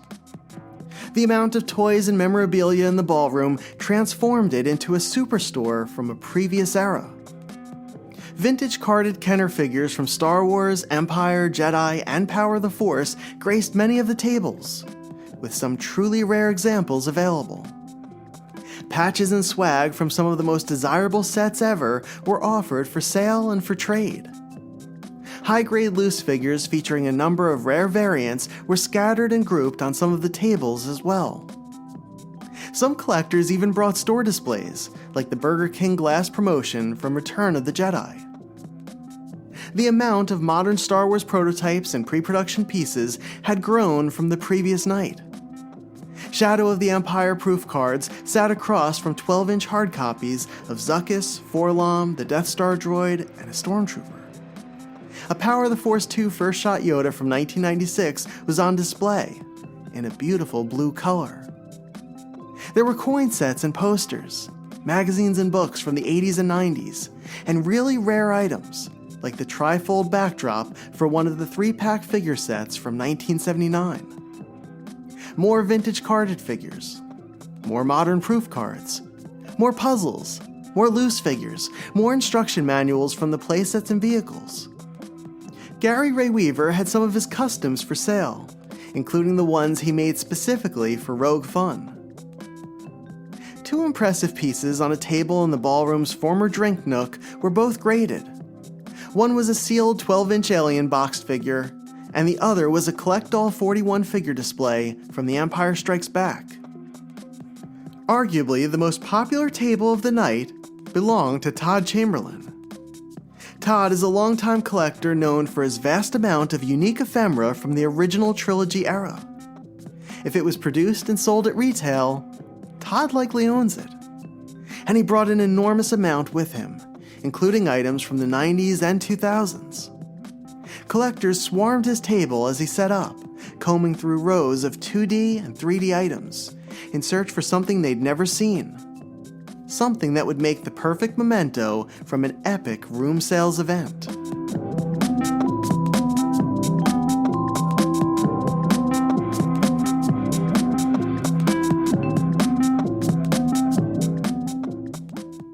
The room sales event continued for the next 2 hours.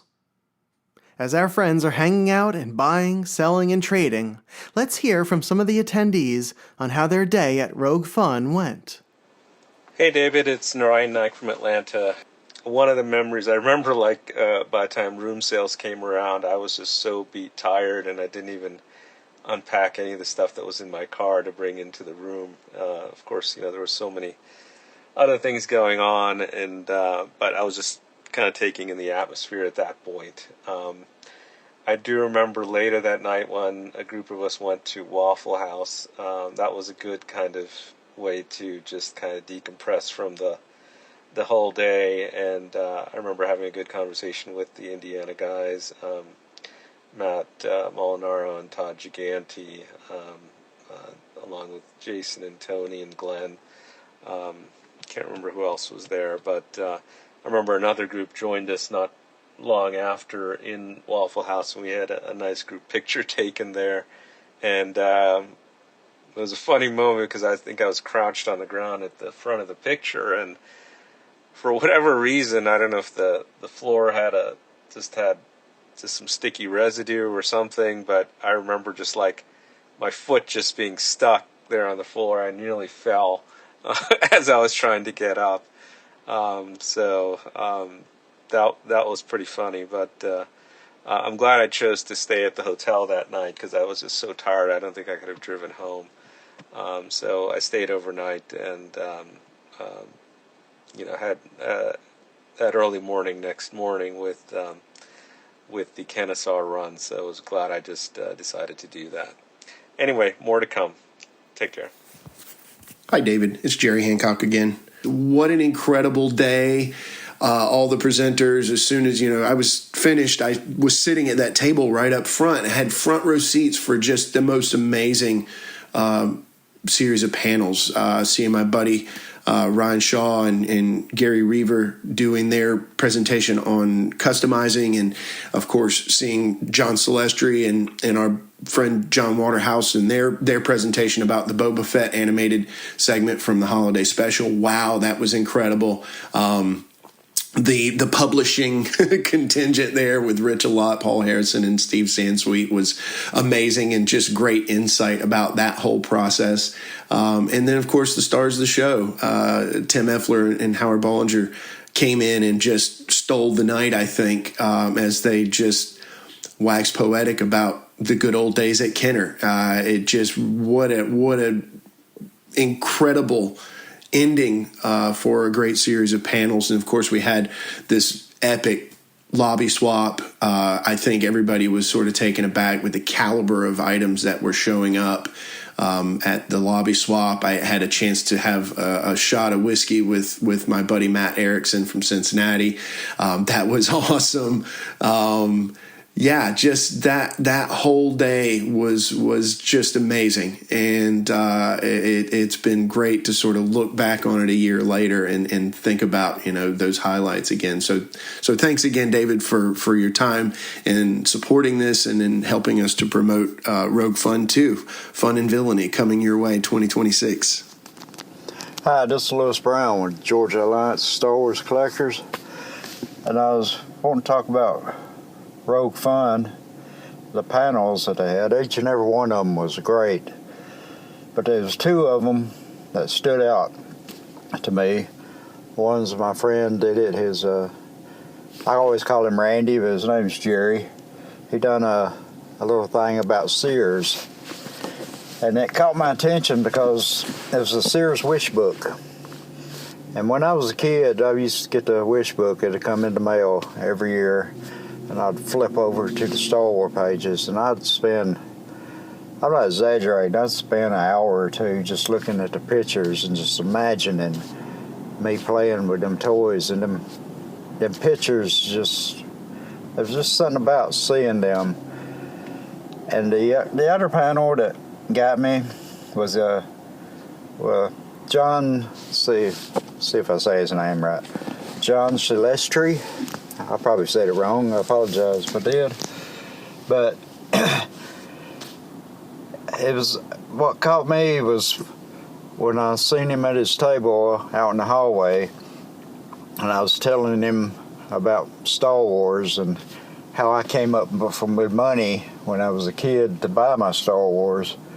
He pulled up a chair beside him and asked me to sit down and tell him all about how I came up with money to buy Star Wars when I was a child. And that just, gets you in the heart, stuff like that. My most enjoyable part from the event was, I guess, on Saturday night when everyone came through and set up all their toys they was wanting to sell. It was awesome. The only way I could explain it was like in that commercial when the lady bit into a York peppermint patty, and all of a sudden she was floating in the sky above the clouds, and all I could see was like just toys everywhere.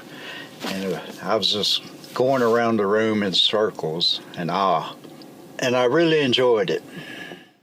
Hi, it's Jason Smith here, Mr. Palatoy, and I'm here to talk to you about Rogue Fun again. And this time we're talking about Saturday, which was the main day of the con. So it's in the Con Hotel.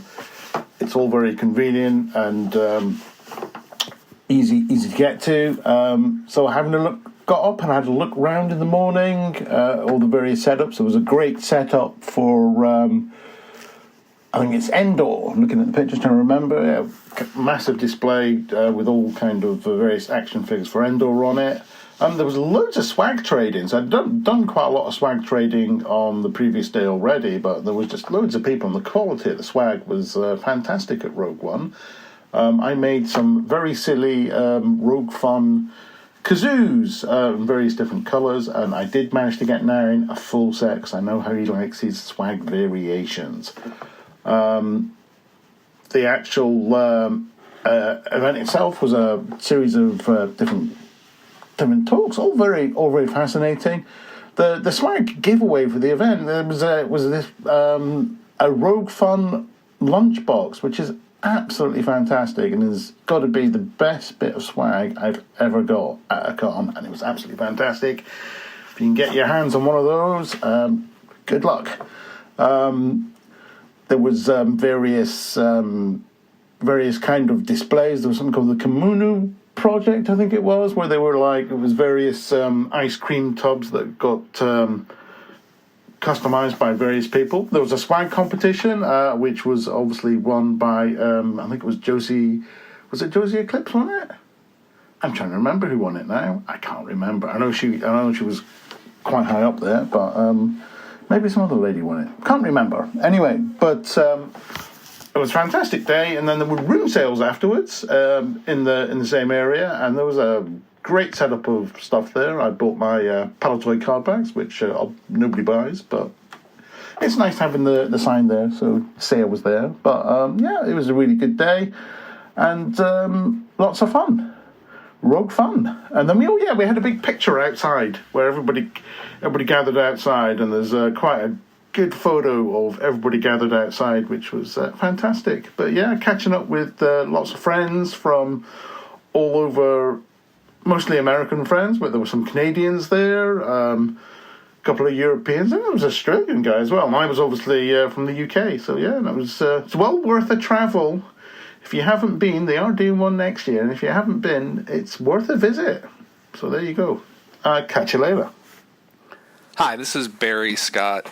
So my story is about Saturday evening. So on Saturday, we had an amazing day of presentations and fun, and then it was time to turn the room over for room sales. So there wasn't enough room, in the hall to have our stuff there the whole day. So a bunch of us, as soon as the last presentation is over, everyone's just scrambling to get back up to their room, get their tubs, and get everything back down. Most of you know what room sales are like, and pure chaos. So we're trying to get up and back as soon as we can. So I pack into an elevator with a bunch of other people, including my friend Jason Mulligan, who's not to be confused with Jason Molsuko, Ryan Shaw, Anthony Pagano, Chris Torgulius, other people. So we get in the elevator, start heading up, and then we stop at the second floor. My friend Jason gets off, and I'm about to tell him, hey, we're actually on the third floor, not the second. Bam! The outer door of the elevator slams shut the moment he's clear. It's seriously something out of Final Destination. So now Jason's stuck on the outside. The rest of us, and I say stuck, he's fine. He has access to the hotel. Anyway, the rest of us who are inside the elevator still we're looking at the inside of the outer door. So, like, the inner door didn't close, just the outside slammed shut. So we're looking at this door, start looking at each other for a few moments, and then, I think someone tried to use the phone button to call the front desk, the alarm button. We don't get an answer, at least not right away. So we're sitting here trying to figure out what to do, which, obviously we want to be safe, but we also really want to get back to room sales. So after a short while, somebody, and I don't remember who was, decided to try to manually release the door, and sure enough, they were able to pull some lever or something. The door slides open, everyone gets off. I scramble, but I, get up to the third floor, get my stuff, get back down to the main room, have an amazing room sales. So, great time. It's just a little hiccup on the elevator there. As a postscript, on Sunday, we actually did check both elevators, and they were unfortunately out of date for inspection. And then when we came back in December for the Georgia Alliance Winter Social, we stayed at the same hotel again. Don't ask. It is a nice hotel, despite everything. And checked the elevators again, and they still hadn't been inspected, 7 months later after this incident. But again, still great time, and thankfully no one was hurt, and we got a great story out of it. So thanks. Hey everyone, this is Josie Harmon. So the day was great. It was panels nonstop, super comfy chairs. Then dinner time again. It felt like a wedding. It was such incredible food with a big buffet. This was definitely a highlight of the day. It just felt really fancy. Normally at shows, I just grab food where I can, and it always feels rushed. But this was so nice to sit down together and chat and enjoy a good meal. The auction was so fun to watch. So many cool, different items up for auction. Neil won a custom Ewok battle wagon, and I got Robert Wilson's Maze Camtono. That part was really fun. I enjoyed that a lot. And later on, there were room sales in the same ballroom. And I got a set of 5 Star Wars Takara plushes from Paul Konotsky. Those were awesome. It was such a great day. We were pretty exhausted by the end of it, but it felt like we had done so much in one day. It was incredible. So thank you guys seriously for putting this together for all of us. I think we're all very grateful.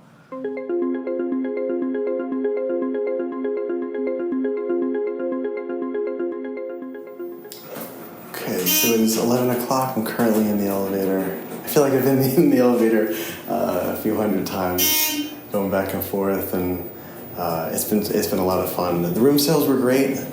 They just kicked us out of the ballroom, so the event is officially over as far as being in the ballroom. But I think we're moving our stuff now to the lobby and to the courtyard, which would be nice. So a lot of people here. It's busy. It's hectic. It's fun. It's been a wonderful Saturday night, a wonderful the 4th. On my way back down to the lobby, I ran into Eric Janicki, a member of the DC Star Wars Collecting Club. He needed to stop at his hotel room before returning to the lobby as well, so I decided to join him for a walk. I was also looking forward to seeing his roommates, fellow DC collectors Jonathan McElwain and Matthew Fox. So I just got down to the lobby, and then I met up with Eric and went back up, so we are on the 2nd floor now, and I'm hanging out with the fantastic Mr. Fox, Matt Fox, and Jonathan McElwain, and Eric Janicki. So, Jonathan, thank you first of all for buying all of my food items earlier as well too. It was nice that you offered a claim sale. Yeah, absolutely. So I put a claim sale on Facebook with a handful of items, thinking it was funny, like chapstick and avocado and creamers and all that stuff. And the thread continued for like a day and a half. So it was beyond my wildest expectations. It was wonderful. But so you were just saying that you or I guess Eric was saying that you guys have a fantastic bed swapping story. Well, I don't know how fantastic it is, but lowering expectations. Lowering. Keep it cool. So we're here. It's 3 of us sharing a room with 2 beds, and usually Eric and I are bed mates. So had enjoyed some adult beverages in the lobby last night. Came to bed. Everything was good. When I woke up in the morning, I was on the opposite side of the room in Matt's bed. I don't remember this. So it's like 5 a.m. Okay, so you know what happened? Yeah, so I got to go pee. You have no idea. Well, no, I got to go pee. And I go, oh, Jonathan's not in bed. He must be in the bathroom, going to the bathroom. Right. So I'm like waiting in bed at 5 a.m. for like 15 minutes. I'm like, man, why hasn't Jonathan come out of the bathroom? And I was like, I know he had a lot to drink last night. Maybe he passed out. So I get up, and he's not in the bathroom. So I go to the bathroom.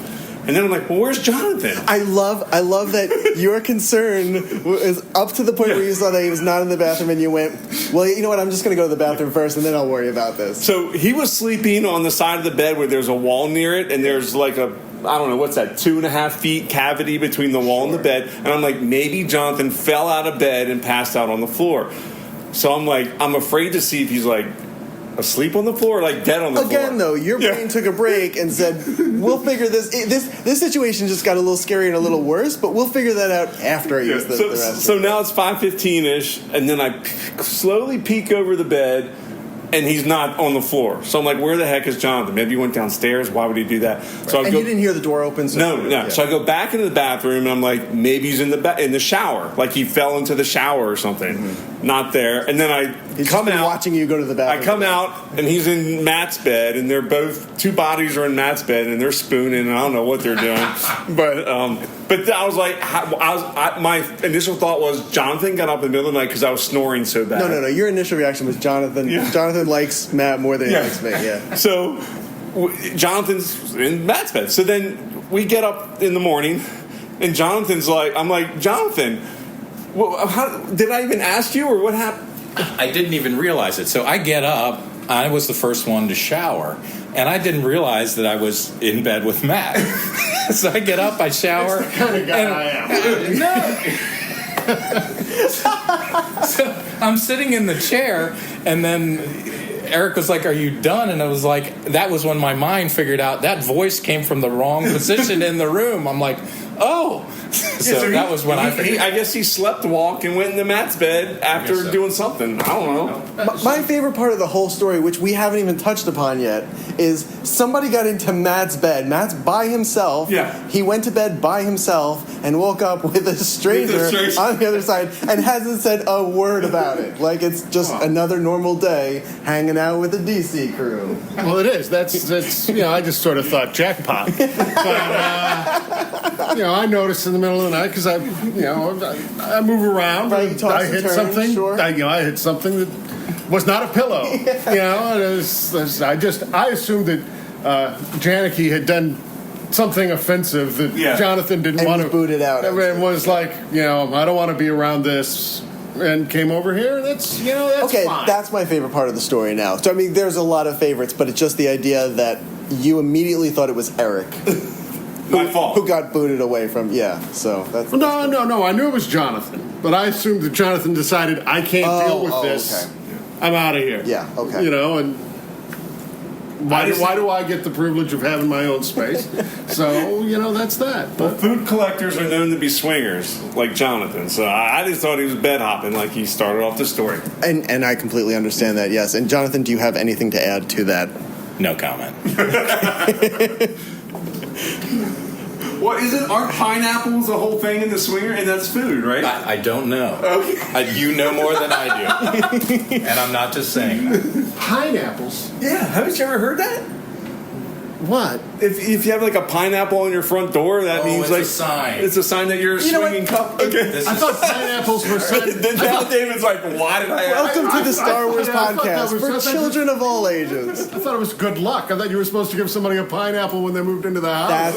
That's what it is. Don't. Have I been giving the wrong signal to people for 30 years? It's like, hi, welcome to the neighborhood.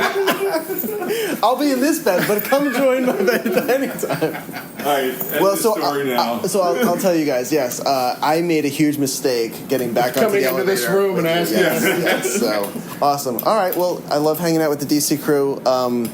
I truly, genuinely love you guys. This has been so much fun, and I'm glad that we got to do this weekend together as well, too. So I can't wait to hear what happens tonight when you guys go to sleep. So a few more hours of partying and fun, and then we'll see what happens. So go get your pineapples, Matt. Yes. All right. Thanks, Dave. Thanks, Dave. We made our way down to the lobby, meeting up with a number of collectors in the outdoor courtyard. It felt great to be outside on a Georgia spring evening, surrounded by so many of the friends I've joined on these types of trips over the past decade. And I had the chance to catch up with Georgia's Maggie Moore and the Empire State Club's Sean Moynihan to discuss what the weekend had been like for them. Okay. All right, so this is my second David Quinn podcast. I don't know what... Okay. All right. Oh, yeah, she's a seasoned pro now, yeah. You arrived. Yeah. So we are hanging out in the courtroom. And I'm 4 waters in, so yes. Yeah, good one. Smooth. In the courtroom. So we're hanging out in the courtyard now, and it is midnight. We have made it through, so it is now no longer May the 4th. We're in May the 5th, and I'm hanging out with Maggie Moore, and I'm hanging out with... Okay. I think you were going to hug me there. No, I was about to speak, and I was going to introduce you, but you were drinking, and I was like, oh no, I'm gonna, No. I didn't want to catch you on the choke. And I'm hanging out with my buddy Sean Moynihan as well too. So we're just hanging out here in the courtyard, not courtroom. but how was the evening for both of you? What was this like? I had an absolute blast. I brought a bunch of stuff. I sold a couple of things. You said you brought a bunch of stuff, but what was the most important thing that you brought to this event? I brought it. Well, it didn't sell. I brought it. No. The most important, even more important. Getting. No, even more important than that. Your kid. My son signing the poster. You brought your son. Yeah, I brought my boy. Yeah. Yes, I brought my boy, and that was we had just an absolute blast the entire time. Well, he said tonight, not the whole weekend. No, I said what was the most important thing that you brought. But yeah. Well, I don't bring him. He's his own man. That's true. He came. He volunteered. He came along. He's his own man. He came himself, and we had an absolute blast. And he went and met new friends. And he holds court. And like there are times where I'm like, oh, is like is Dad around? No, like I don't know where he is. Like no, you guys are my friends. Yeah, whatever. I don't know where he is. Yeah. But you got me now. He is wonderful. He's such an next awesome generation Moynihan. Absolutely. He doesn't care. And he's like faster, smarter, stronger than all of us. Pretty much. Yeah, so pretty much. Very cool. What was the highlight of the weekend so far for you? Every interaction that you have with the people that you only get to see once a year or every 2 years, like every single one of those moments is just outstanding. You meet. What I thought was really nice about this is I met so many new people. Where even if it's just like a 2-second interaction that you have with somebody, or it's funny. I won't say a name. I was having a conversation last night with somebody who was we were hanging out in the lobby. He was telling me how he's like, I don't usually like talk to people, at these things, and you forget that like there are so many people in the hobby who are not really comfortable, socially, like talking to people, and then like because I'm so like, hey, what's up, people, I forget that, like I don't think that, and then when I meet somebody like that, I'm like, oh my god, come here, meet this person, meet that person, but to keep them comfortable to where they're they don't feel uncomfortable with the exposure, but enough that they can who they want to come out of their shell, right? And you help to steer the ship, and I help to steer the ship, which is wonderful. It's like, hey, you come talk to this person, and that's how more people get involved. It's so funny because your answer, maybe in another environment, would sound like a very kind of generalized, answer of just getting to talk to people. But it is truly the most important thing that we do, and more important than any, say, panel or item that we pick up or any moment like that. Maggie, was there a special specific moment? Because I think the three of us can agree that just generally just hanging out with people. But like, was there like maybe one like kind of even a small moment that you had that made this really special? Yes. No, I met in person today, Steve Sansweet. Oh, wow. Had never met him before, and he came over to the table, and, you know, I was like, it's so nice to meet you in person. I'm Maggie Moore. And he said, oh, I know who you are from the internet. And I was like, what? Are you serious? Like, it made me a little teary, honestly, you know, because I was like, wow, this guy knows I'm alive. Like, you know. When someone that you admire knows who you are and, you know, is willing to take the time to talk to you, there's something really special about that. Yes, and there was one of my favorite things about this whole weekend has been watching interactions between people who are meeting in person for the first time, because we all have these lanyards with our names printed on them, and so you see the whole thing happen in real time, where people, you know, walk up to each other and they meet, and they're like, you see the realization on their face when they see the name on the name tag, and they're like, oh, I know you. Oh yeah, aren't we friends on Facebook? You know, and then, you know, but there's been so many of those connections that I have personally witnessed this weekend, and every time I've seen it happen, I'm like, oh, that's so cool, you know. And it's usually a very warm, it's beyond genuine, but just a very warm connection as well too. So I love that. There is no other community like this one at all, anywhere. Absolutely. I mean, and there's people from all over the world, you know. Out of respect for the other hotel guests, the Hilton's manager closed down the courtyard shortly after midnight. Our group filed back inside to meet up with those who were already hanging out in the lobby. We spent the next 2 hours there, and I visited the group sitting around the various tables, trying to log in some time with each. By 2 a.m., the din of the room had died down, as attendees slowly trickled out of the lobby and headed back to their rooms. I said goodnight to those who had made it to the first hours of Sunday morning and returned to the elevator and to my room, opening my hotel door as quietly as possible so as not to wake any of the sleeping guests. 3 consecutive days of staying out until 2 a.m. caught up with me pretty quickly, and within minutes of cleaning up and getting ready for bed, I was asleep. Saturday's Rogue Fun event had been an outstanding success.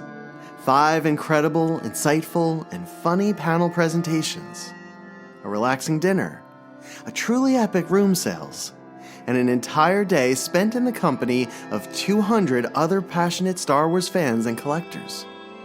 And there was still one more day left in the Rogue Fun weekend.